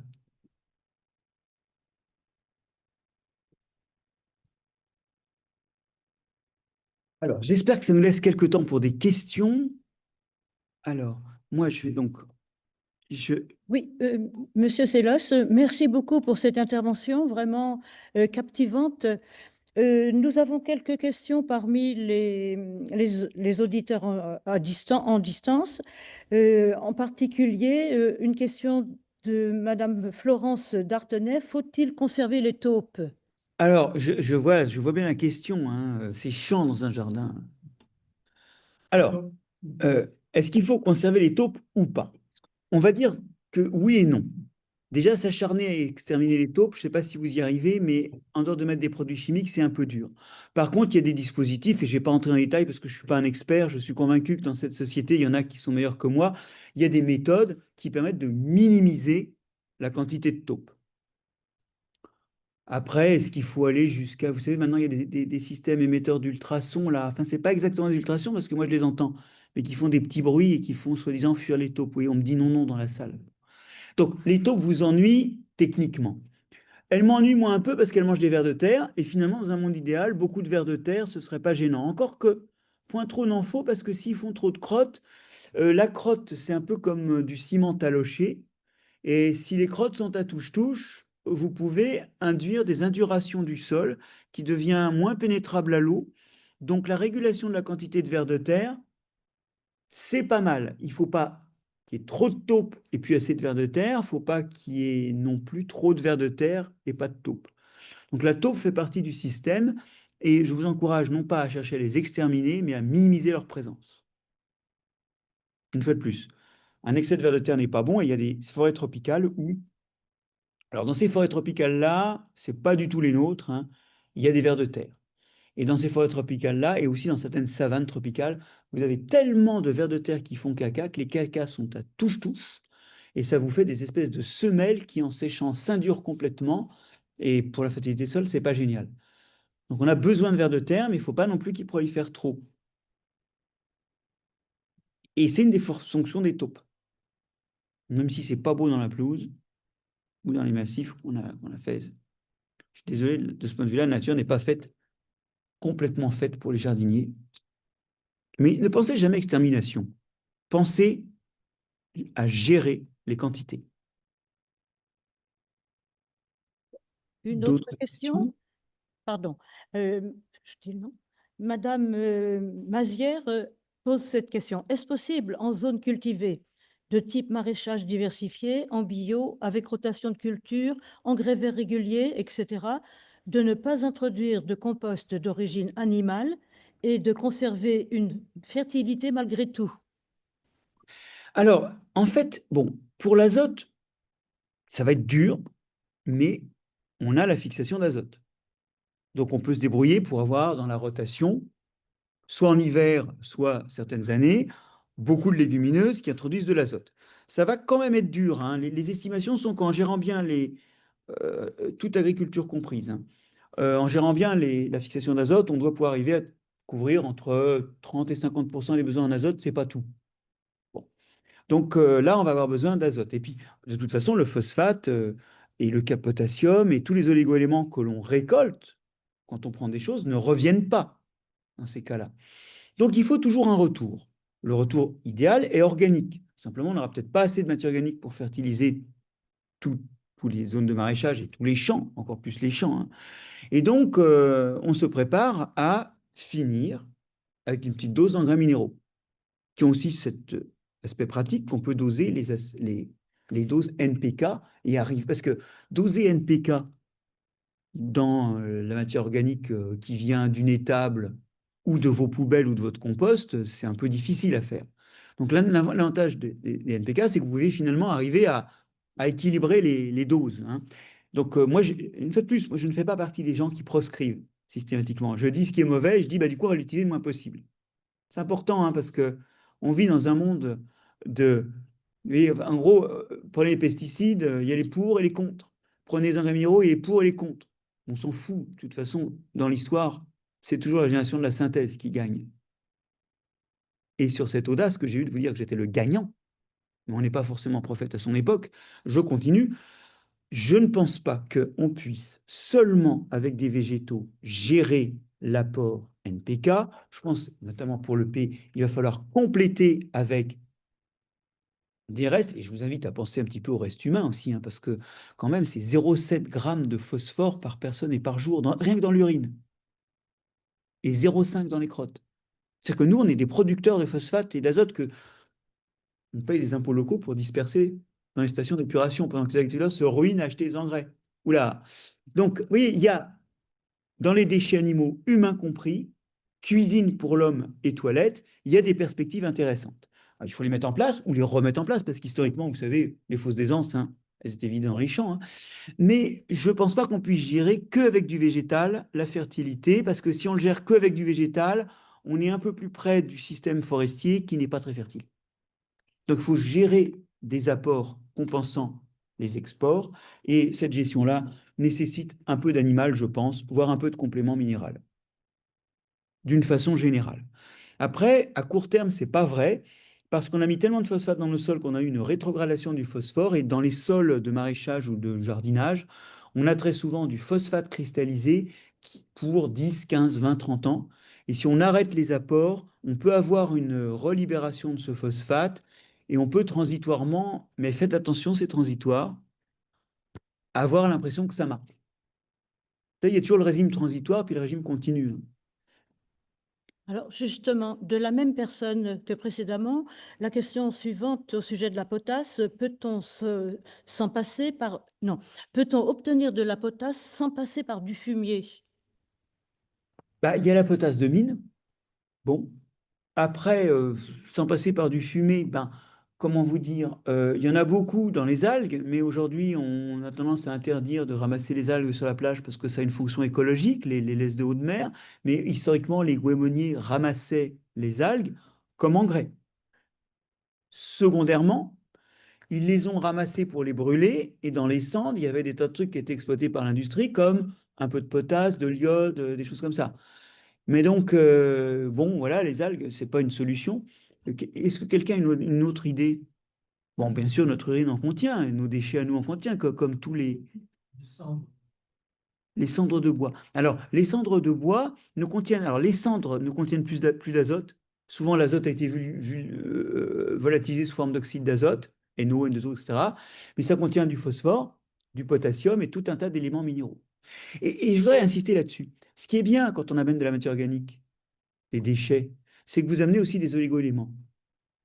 Et souvent, quand vous gérez la fertilité NPK, vous ne gérez pas trop la fertilité des microéléments et des oligo-éléments. Vous amenez ça. Vous amenez les macroéléments, mais pas les microéléments. Donc, ce qui est encore dans le sens d'une fertilisation organique, c'est de bien gérer les oligo-éléments. Et il y a une littérature, alors qui vaut ce qu'elle vaut, qui dit que depuis les années 50, hein, les teneurs minérales de nos aliments se sont effondrées. En fait, ça n'a pas tellement l'air d'être lié au sol, mais plutôt à des variétés qui produisent plus. Et donc, en fait, elles vont mettre autant de minéraux dans plus de carbone. Donc, il y a une chute probable d'un certain nombre d'éléments minéraux, pas au point que ça entraîne des carences et qui ne sont pas liés à des chutes dans les sols. Mais si on continue encore longtemps à exporter des sols en ne ramenant que NPK, sans ramener des oligo-éléments et des choses comme ça, on risque d'avoir des déficiences. Et il y a des sols, effectivement, c'est ponctuel, notamment en Afrique, où à force d'engraisser mais de ne pas ramener de zinc, on a des déficiences de zinc très fortes dans les sols, dans les aliments et dans les populations. Bon, le zinc, hein, dans beaucoup de sols, c'est problématique. Et il y a des endroits où une production accrue sans ramener de zinc est problématique, alors que si on amène de la matière organique, bah, il y a du zinc dans la matière organique. Donc c'est une meilleure compensation, la matière organique. Je ne sais pas si ça répond vraiment à la question d'ailleurs, mais pour le potassium, voilà, on peut mettre les cendres, effectivement. Mais à grande échelle, nos cendres, c'est plutôt des cendres d'incinération d'ordures où il y a des métaux lourds et des choses comme ça. Celles-là, non. Mais dans un jardin, il y a une place avec une dispersion suffisante pour les cendres d'âtre. Bon, merci. Une autre question. Je démarre un jardin-forêt sur un ancien champ cultivé en conventionnel. J'apporte du crottin de cheval et un peu de fumier. Que puis-je faire d'autre pour aider la vie du sol, pour favoriser la santé de mes arbres et arbustes fruitiers? Alors moi, j'ai tendance à vous dire pour ça d'aller demander à un vrai spécialiste, c'est-à-dire à la fois quelqu'un qui connaisse bien cette problématique de ces forêts intensives que je connais mal, et d'autre part, qui connaissent bien votre terroir, parce qu'en fait, une réponse générique, ça vaut rien. À un moment, il faut regarder le sol. Donc moi, j'ai rien à vous conseiller, mais il y a un conseil que je vous donnerais, c'est si vous êtes héritier d'un sol qui a été cultivé, un des défauts du labour est d'avoir compacté le fond du sol et d'avoir fait ce qu'on appelle une semelle de labour. Et donc, je vous encourage, si en faisant des trous, vous apercevez qu'il y a cette fan de labour qui empêche à la fois l'eau de pénétrer en profondeur et les racines de pénétrer en profondeur. C'est-à-dire que votre sol se réduit à 30 cm d'efficacité. Je vous encourage, avant de faire quoi que ce soit, à sous-soler. Et si possible, de faire un sous-solage où vous amenez de la matière organique. Un sous-soler, c'est passer, c'est une sorte de labour très profond, où vous passez avec quelque chose qui va en fait complètement éclater. C'est une sorte de labour profond. Alors, il y a deux types de sous-solage. Il y a des sous-solages qui sont vraiment des labours avec des versoirs. J'aime pas trop. Et il y a des sous-solages qui soulèvent, qui pètent, hein, mais qui ne renversent pas. Ça retombe, mais éventuellement permettent d'injecter aussi de la matière organique en même temps. Et moi, ce que j'aime bien, je sais pas, je connais pas les détails techniques, hein, désolé, mais c'est un sous-solage qui éclate la semaine de labour sans trop renverser le sol et introduit en même temps de la matière organique. Ça, c'est la classe. Et après, vous avez annulé cet héritage corrompu, la semaine de labour, et vous pouvez partir. Donc, c'est à peu près tout ce que j'ai d'intelligent, à mon sens, à dire, parce qu'en fait, je n'ai pas de conseils très précis à vous donner. Et puis, il faudrait matiner ces conseils généraux, que je n'ai pas, d'une connaissance de votre terroir en particulier que je n'ai pas. Bon, une question au sujet de l'excès d'eau dans nos sols. Peut-elle être un ennemi pour les mycorhizes? Alors oui et non. Longtemps, on a pensé que la mycorhisation baissait quand les sols étaient mal oxygénés, mais en fait, il semblerait quand même qu'il y ait des mycorhizes, pas les mêmes, mais des champignons qui vivent et qui mycorhizent les plantes, même dans les sols pleins d'eau. En fait, ce qui se passe, c'est que les sols pleins d'eau, souvent, l'eau fait circuler les ressources nutritives et les plantes ont moins besoin de champignons. Et les constats historiques qu'il y avait moins de mycorhizes renvoyaient à une meilleure accessibilité pour la plante elle-même aux ressources. Mais en réalité, il y a des mycorhizes même dans les sols humides. Je veux dire, il y a même récemment des travaux qui ont montré que dans les rhizomes de Posidonie, qui est une plante qui vit dans les sols sableux de Méditerranée notamment, il y avait des champignons qui avaient l'air d'avoir un rôle dans la croissance et dans l'extraction de sels minéraux. Vous y êtes? Donc, ça, voilà. Mais c'est souvent moins nécessaire parce que ces sols, bah, l'eau est disponible, ça c'est clair. Et en plus, les nutriments circulent mieux, sauf ceux qui ne sont pas mobiles, le fer, et ça dépend du pH, mais et souvent le phosphore. Donc il y a souvent moins de mycorhizes, mais il y en a quand même. Et cela dit, bon, par contre, si ce milieu n'est pas un milieu physiquement inerte, physiquement immobile, je pense à l'hydroponie. Alors là, il n'y a pas de mycorhizes en hydroponie et il n'y a pas possibilité d'en installer parce que le mycélium externe a besoin d'un substrat immobile pour grandir. Donc en hydroponie, là par contre, zéro. Et zéro espoir. Il y a eu des tentatives d'inoculation, ça ne marche pas, le champignon ne s'installe pas, il n'y a pas de plus de croissance. Mais par contre, un sol physiquement immobile, plein d'eau, là, il peut y avoir des mycorhizes, oui. Surtout si cette eau est circulante et que donc elle est un peu oxygénée. Si elle est stagnante, ça devient plus dur. Bon, très bien. Mais typiquement, vous voyez, l'aulne, même dans les sols très humides, il est mycorhizé.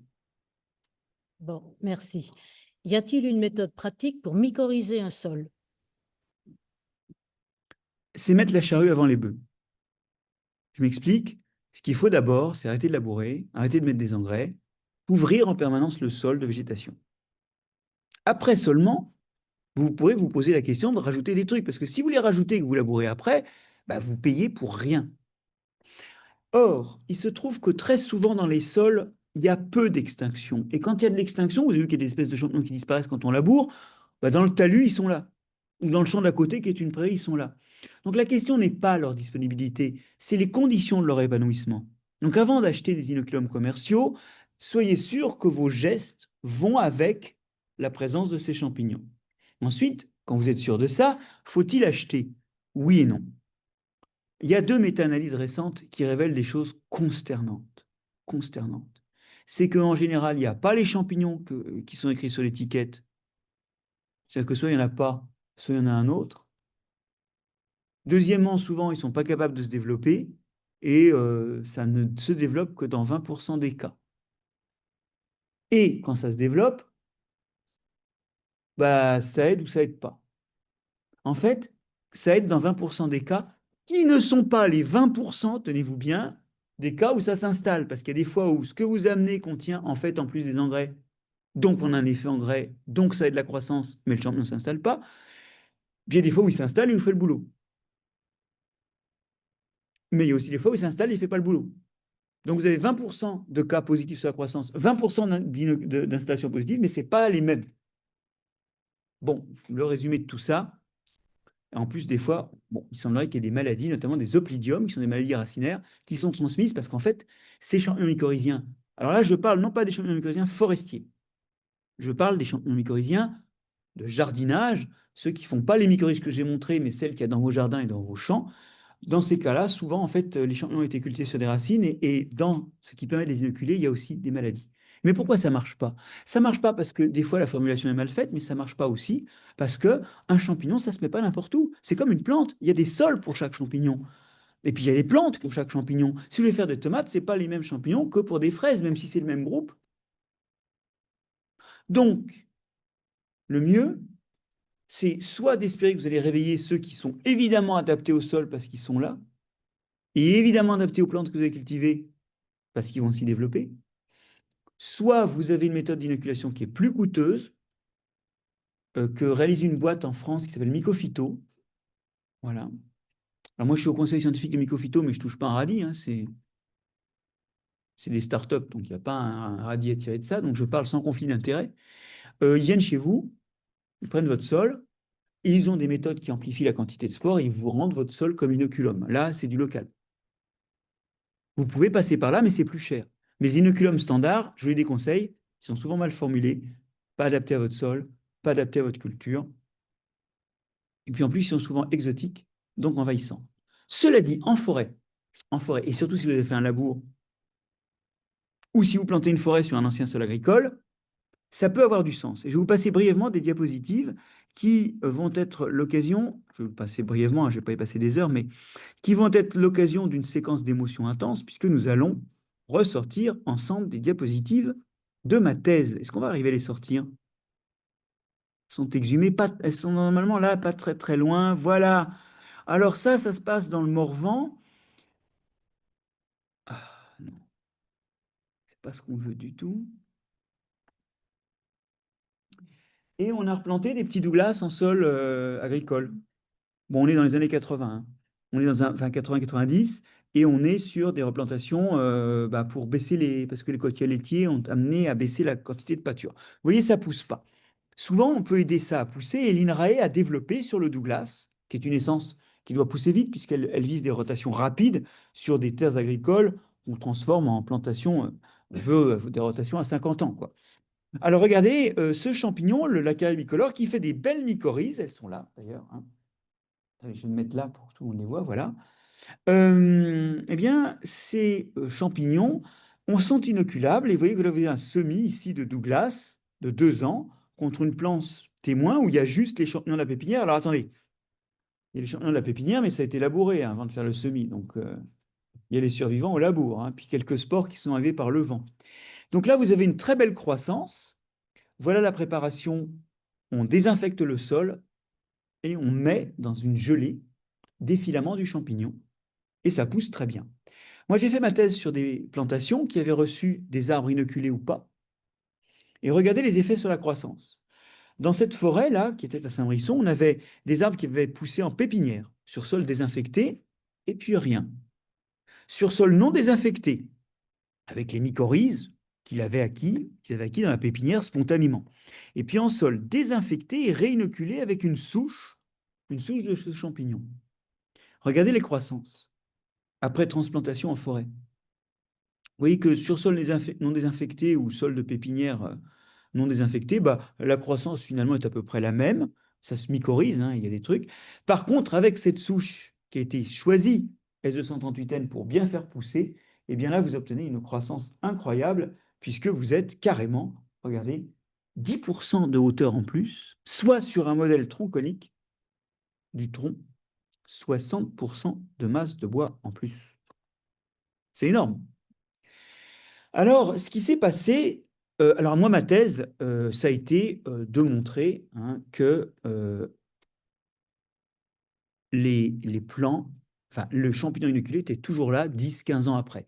À une époque où c'était très difficile de faire du typage génétique des champignons, c'était pas routinier, donc j'ai passé 3 ans à inventer une méthode de typage génétique et j'ai traité mes échantillons en 6 mois et montré qu'effectivement la souche inoculée avait survécu. Qu'est-ce qui se passe derrière ça? C'est un long développement avec plein d'essais-erreurs de la souche adaptée au Douglas, puis des tests post-hoc qui montrent que ça survit et ça a bien un effet. Moyennant ce développement, et dans des sols où on a peu de fertilisation, peu de labour, peu de pesticides, ça marche. Donc en forêt, moi j'y crois à l'inoculation. Parce que justement, il n'y a pas les pratiques qui détruisent le champignon.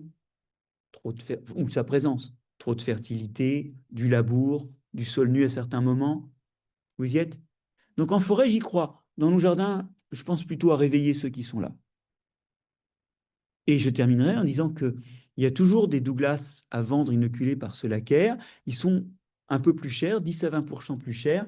Et je vais vous raconter l'histoire, elle est intéressante, de pourquoi ça marche si peu. C'est qu'en fait, en 2 ans, vous avez des plants qui arrivent à taille de commercialisation.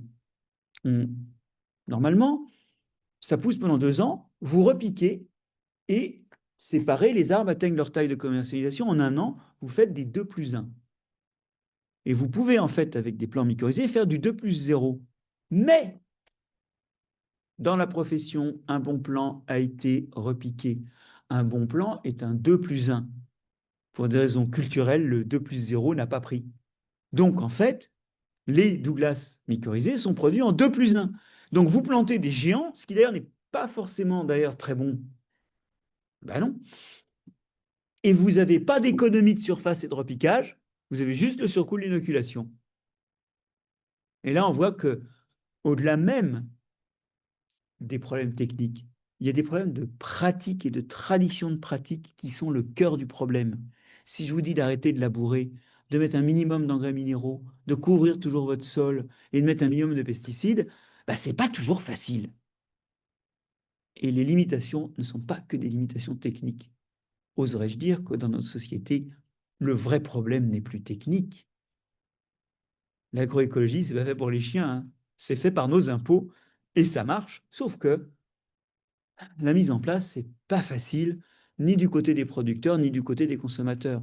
Et une foresterie douce, ça marche. Il y a des gens qui font de la foresterie pro-Silva, irrégulière, avec des peuplements mélangés. Ça marche.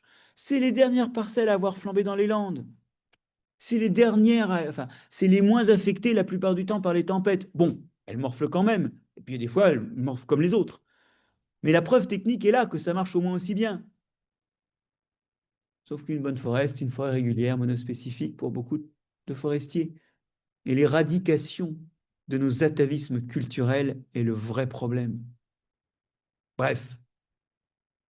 D'autres questions? Dans le contexte d'adaptation de la sylviculture au changement climatique et de l'introduction d'espèces forestières résistantes exotiques, peut-on envisager l'introduction des symbiotes de ces espèces et de leurs champignons notamment? Alors, il y a deux choses. La première, c'est que les champignons mycorhiziens se déplacent très bien, tout seuls, merci, avec leur sport.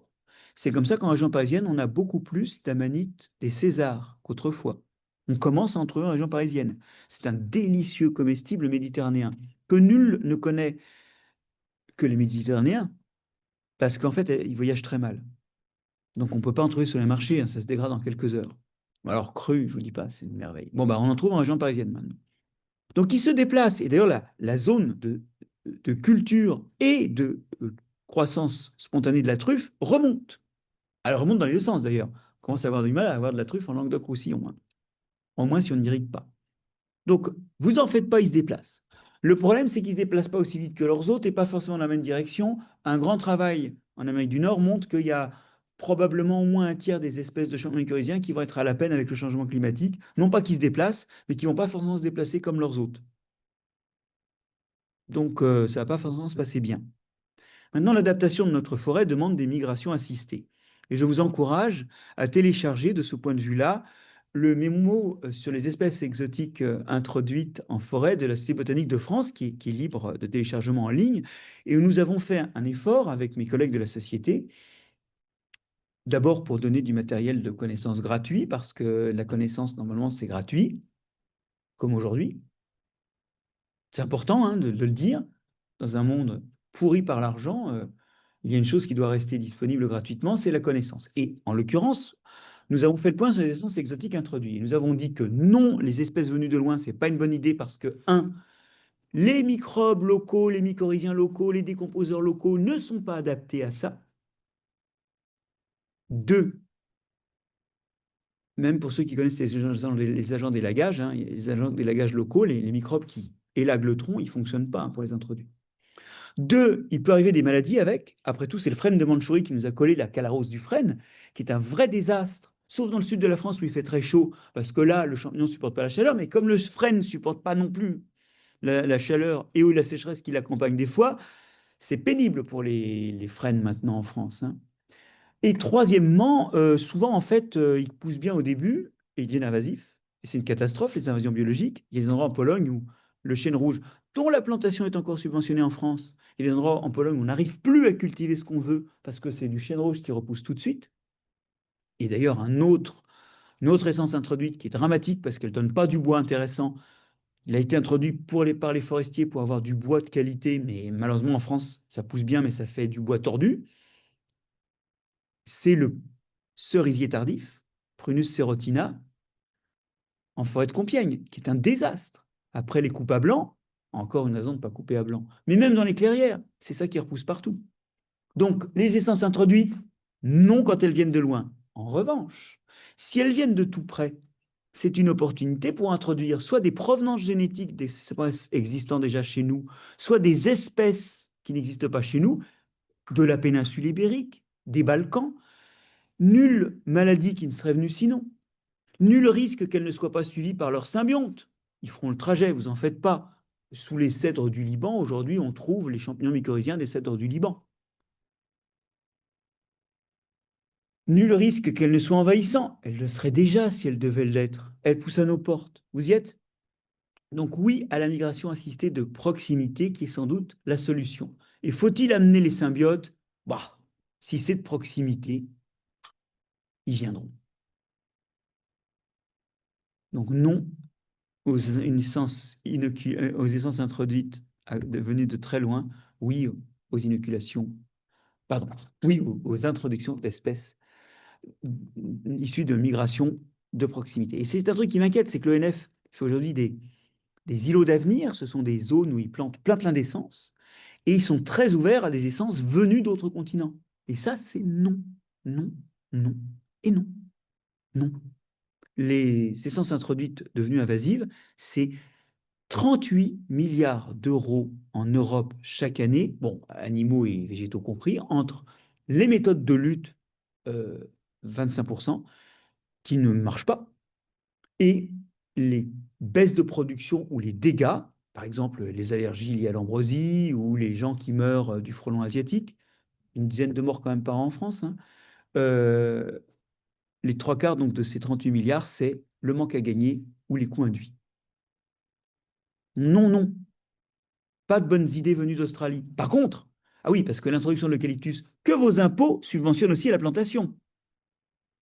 Vous êtes en train d'implanter en France les incendies australiens. Il faut que vous réalisiez que pendant que ça brûlait en Australie la même année en Europe, en France, la flammabilité du bois, c'est-à-dire la capacité du bois à s'enflammer, était supérieure à celle de l'Australie. Mais on a de la chance. Même en zone méditerranéenne, nos essences sont moins inflammables. Ouf! Ben oui, mais sauf que si on met des eucalyptus, vos impôts vont créer des incendies. Aujourd'hui, il y a de la part de la profession sylvicole, et je le dis sans... bon, vous allez voir comment je le dis, hein. Mais je le dis avec une véhémence. Oui, il faut aider la forêt. Oui, il faut subventionner la plantation. Oui, il faut aider les propriétaires forestiers, mais les aider à bien faire. Aujourd'hui, nos impôts servent à faire des catastrophes. Pourquoi? Ce mémo que la Société botanique de France a écrit, elle l'a écrit après avoir pris conscience que systématiquement les listes d'espèces subventionnées qui sont régionales passaient devant des CRCRPN qui rayaient des espèces et en rajoutaient d'autres, avis consultatifs, hein, les avis consultatifs des scientifiques. Récemment, il y a un avis qui a été rendu sur l'agriculture en France, ça défraie la chronique, vous avez un très bon article dans le Monde là-dessus, il a été réécrit à la fin par les politiques. Hein, c'est notamment sur la toxicité sur les pesticides et sur les agricultures d'avenir. Bon, ce rapport-là qui a été rendu, il y a 4 des 8 membres du comité scientifique qui se sont désolidarisés de la version finale. On vit dans un monde où on a mis des impôts dans la science et ensuite on n'écoute pas. Alors je sais que c'est chiant, le Douglas, ça pousse bien. Mais si on nous avait écoutés, eh ben, les forestiers qui sont en train de perdre toute leur forêt de Douglas, parce que la cécidomie du Douglas, un parasite de l'aire d'origine, vient de s'introduire en Europe sur des Douglas qui n'ont plus été sélectionnés pour la cécidomie depuis un siècle. Ben, c'est simple, ils rougissent. Alors, franchement, une forêt de Douglas rouge, hein, cherchez sur Internet, c'est de toute beauté. Et puis, ça perd les aiguilles, et c'est fini. Et les scientifiques l'avaient dit, même dans l'intérêt à moyen terme de production, ce n'est pas une bonne idée. Les CCRPN ont rendu des avis basés sur le caractère invasif dans d'autres régions, le risque de pathogènes, la dégradation de la qualité des sols, la flammabilité. Et le bilan, c'est qu'aujourd'hui, les forestiers polonais n'en croient pas. J'ai gagné un pari, moi j'ai gagné 2 bouteilles de vodka. La Potocki, la bonne vodka de pommes de terre, comme ça, valeur commerciale, 2 fois 70 €, hein, au salaire polonais de base. J'ai gagné 2 bouteilles de Potocki, qu'on a bu dans l'heure, évidemment, avec des forestiers qui n'en croyaient pas leurs yeux, ou leurs oreilles plutôt, qu'on subventionnait la plantation de chênes rouges. Les Australiens sont morts de rire quand on leur parle de l'implantation de l'eucalyptus, surtout les espèces qu'on implante, et les forestiers belges sont morts de rire de savoir qu'on subventionne le tulipier de Virginie contre lequel ils se battent. Donc, si vous voulez, ces avis ont été écartés d'un revers de main, c'est dans l'air du temps. On croit bien faire, mais en fait, c'est peut-être vrai à court terme, mais le jugement, ce que nous proposent les écologues et les botanistes, c'est une vision plus générale du long terme et multifonctionnelle, pas juste le bois. La forêt, c'est pas que du bois. Vous vous rappelez hein, le bois, c'est maximum un petit tiers de la valeur de la forêt, compte tenu de tout ce qu'elle fait. Donc nous, on essaie de défendre ça et on n'est pas écouté. C'est pour ça que l'Institut botanique de France a décidé de faire ce mémo. Et l'idée, c'est pas de faire chier les gens, c'est juste d'essayer de préserver pour nos enfants un outil qui marche à peu près. Et moi, je suis un peu véhément là-dessus parce que il y a du temps de travail. Les gens qui travaillent au CCRPN, ils sont bénévoles. Et c'est normal, parce qu'ils sont payés comme universitaires par ailleurs. Donc ça fait partie de leur métier. Mais que diable? Pourquoi ne pas écouter ces conseils-là? C'est pour la forêt. Et c'est même, vous voyez, avec le Douglas, pour les propriétaires forestiers. Je ne peux pas, je pourrais peut-être un peu véhément, mais vous sentez mon désarroi, hein. Et ce n'est pas à vous que j'en veux, puisque vous m'écoutez aujourd'hui.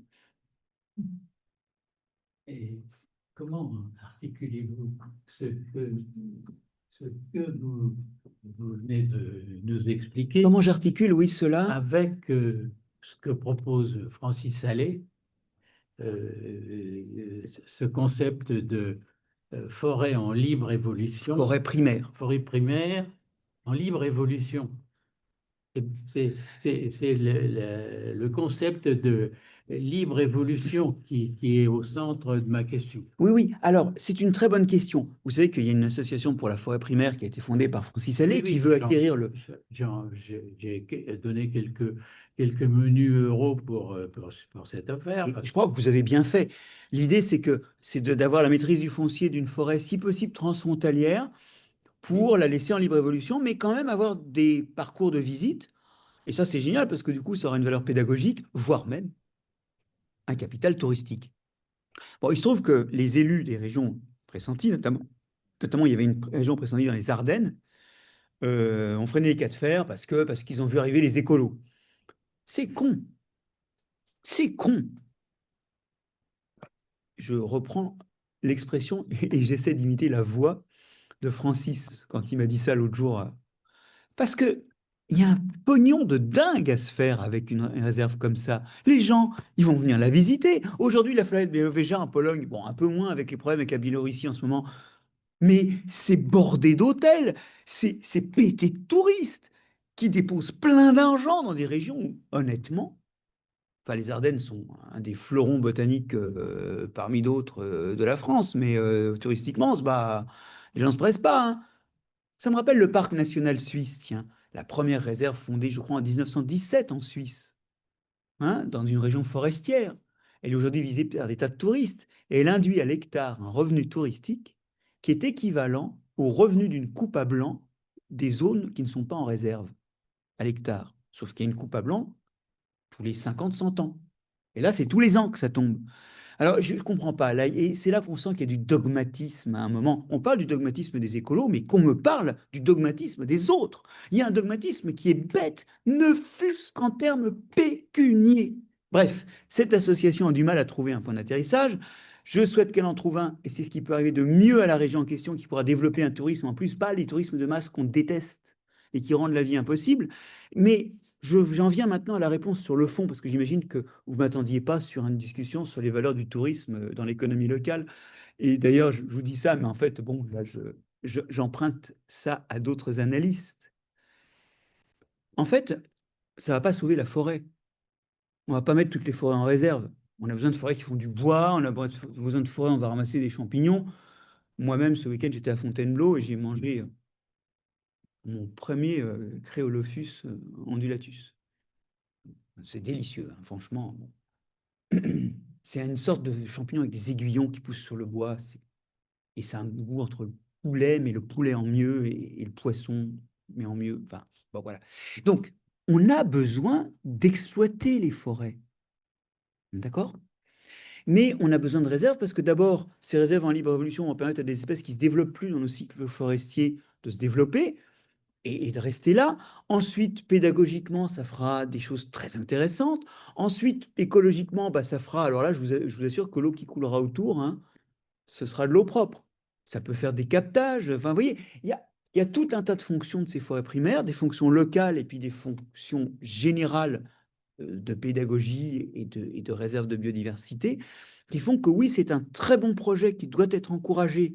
Et tous ceux qui s'y opposent ont juste, de nouveau, pas compris ce qu'une vision plus générale du vivant et de ce que nous sommes petit fétu emporté par la dynamique des écosystèmes de ce que nous sommes impose, ou suggère du moins. Alors, je ne dis pas qu'il faut l'obliger, cette réserve. Mais à un moment, il faudrait avoir en face de nous des gens qui sont capables de comprendre tous les arguments et pas juste, oh là là, on va être débordé de petits écolos verts. Non, il y a même des mecs en cravate qui viendront, je pense. Une dernière question. Mais c'est important parce que là, on est au cœur justement de que faire de la forêt. Bah, pas des réserves, pas des sanctuaires, mais quelques sanctuaires, ça ne nous fera pas de mal. Bon, alors, il y a encore beaucoup de questions, mais bon, on propose de vous en donner encore deux. Allons-y, je vais répondre vite. Oui, comment fonctionnent ou s'installent les mycorhizes dans les milieux secs? Par exemple, dans les jardins secs, la garrigue ou le maquis. Alors, c'est rarement des ectomycorhizes, comme celle que j'ai montrée, où le champignon fait un manchon autour de la racine. C'est plutôt des endomycorhizes, celles de vos jardins, celles des écosystèmes agricoles. Et la réponse, elle s'installe bien, sauf si c'est labouré, et sauf si vous mettez des plantes exotiques, pour faire simple. Mais il y en a aussi, alors là, évidemment, la sécheresse limite le fonctionnement des champignons, mais c'est mycorhizé aussi, ne vous inquiétez pas. Les milieux où il y a des plantes, il n'y a pas de plantes mycorhizées, c'est les milieux très riches. Et c'est ce que je vous expliquais à propos de forts apports d'engrais. Dans les sols très très riches, il s'installe des plantes comme des crucifères, par exemple, ou certaines polygonacées qui ne sont pas mycorhizées. Mais c'est un truc de milieu riche. Dans les milieux stressants et pas très riches, et de fait, par le manque d'eau, la circulation des nutriments n'est pas forte dans les milieux secs, les plantes sont mycorhizées, pas d'inquiétude, sauf si vous martyrisez indirectement vos champignons. C'est court. C'était plus Bon, court. Et encore, voilà. Alors, encore une. En dehors des brassicacées, existe-t-il d'autres familles de plantes ne vivant pas avec des associations mycorhiziennes? pour les brassicacées, il y a eu quelques discussions, parce que des fois, on voit les champignons mycorhiziens entrer dedans, mais l'avis général maintenant, c'est que quand il y a des plantes mycorhizées autour, les champignons mycorhiziens se développent et peuvent rentrer dans les racines des crucifères, mais ils n'y font rien. Tout au mieux, ils y stockent des réserves, à l'abri des animaux du sol. Donc les crucifères, pas mycorhizés. Quelques polygonacées, comme l'amarante, pas mycorhizées. Quelques kénopodiacées, c'est aussi des plantes de milieu riche, hein, pas mycorhizées. La quinoa a l'air mycorhizée. Les protéacées, pour parler des arbres. Les protéacées, eux, travaillent avec ce qu'on appelle des racines en écouvillon, qui sont une stratégie complètement différente. Donc, il y a les protéacées, qui sont des arbres d'Australie et d'Afrique et d'Amérique du Sud, sont pas mycorhizés. Sauf qu'en Amérique du Sud, un de mes travaux a été de montrer avec des collègues brésiliens que dans le Cerrado, il y en avait qui étaient quand même mycorhizés. Mais c'est exception. Les protéacées d'Australie, les protéus, hein, par exemple, ne sont pas mycorhizés. Voilà, bon, il y a peut-être une ou deux autres exceptions, mais ça s'arrête là. On va dire qu'un petit 10% des plantes ont dans leur évolution, mais c'est souvent qu'elles sont inférieures à des milieux soit très riches, soit pas riches du tout, et à ce moment-là, elles travaillent avec des racines en écouvillon. Elles ont développé, dans les sols les plus riches et les moins riches, des stratégies secondairement non symbiotiques. Mais historiquement, et c'est ce que montrent les travaux de Christine Struludérien, qu'elle réalise au Muséum de Londres et puis dans notre équipe à Paris, Christine Struludérien montre très très joliment que les racines sont d'abord apparues pour faire des mycorhizes. Puis secondairement, quelques plantes ont réussi, ont été contraintes dans leur écologie de se débarrasser de leurs champignons. Mais c'est secondaire. D'ailleurs, les premières plantes n'avaient pas de racines, elles avaient juste des rhizomes avec des champignons. Voilà, je ne sais pas si... Voilà, les traitements fongicides à base de cuivre sont utilisés depuis des dizaines d'années sur les vignes cultivées en agriculture biologique. Il y a une accumulation de cuivre dans ces sols. Malgré cela, les fertilisants à base de matière organique se minéralisent dans ces sols. Pour quelles raisons? Alors, il est faux de restreindre le cuivre à la viticulture bio. La viticulture bio, il y a un peu plus recours, parce que enfin, elle n'a pas le droit à certains autres, mais enfin, il y en a partout.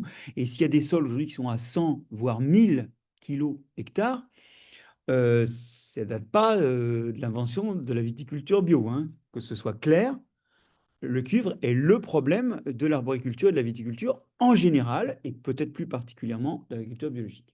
Alors le cuivre, quand il arrive au sol, en fait, il est très réactif, il se lie à n'importe quoi, et c'est comme ça qu'il est toxique. Et en particulier, il se lie aux argiles et à la matière organique. Donc rapidement, il ne devient pas disponible.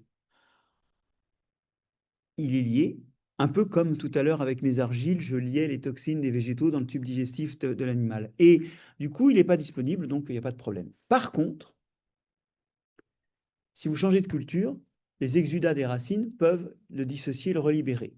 En tout cas, et ça explique aussi bien que la minéralisation se passe bien et le fait qu'il y ait des champignons mycorhiziens dans ces sols agricoles, viticoles, celui qui est fixé, il est fixé. Alors, ça ne veut pas dire qu'il n'y a pas une partie qui passe dans l'eau, et ça, c'est problématique. Et puis, ça veut dire qu'il faut limiter les apports, et on dit souvent 4 kg hectares, max. Ça fait que le pool circulant qui vient d'arriver, qui n'est pas encore fixé, sera pas trop élevé.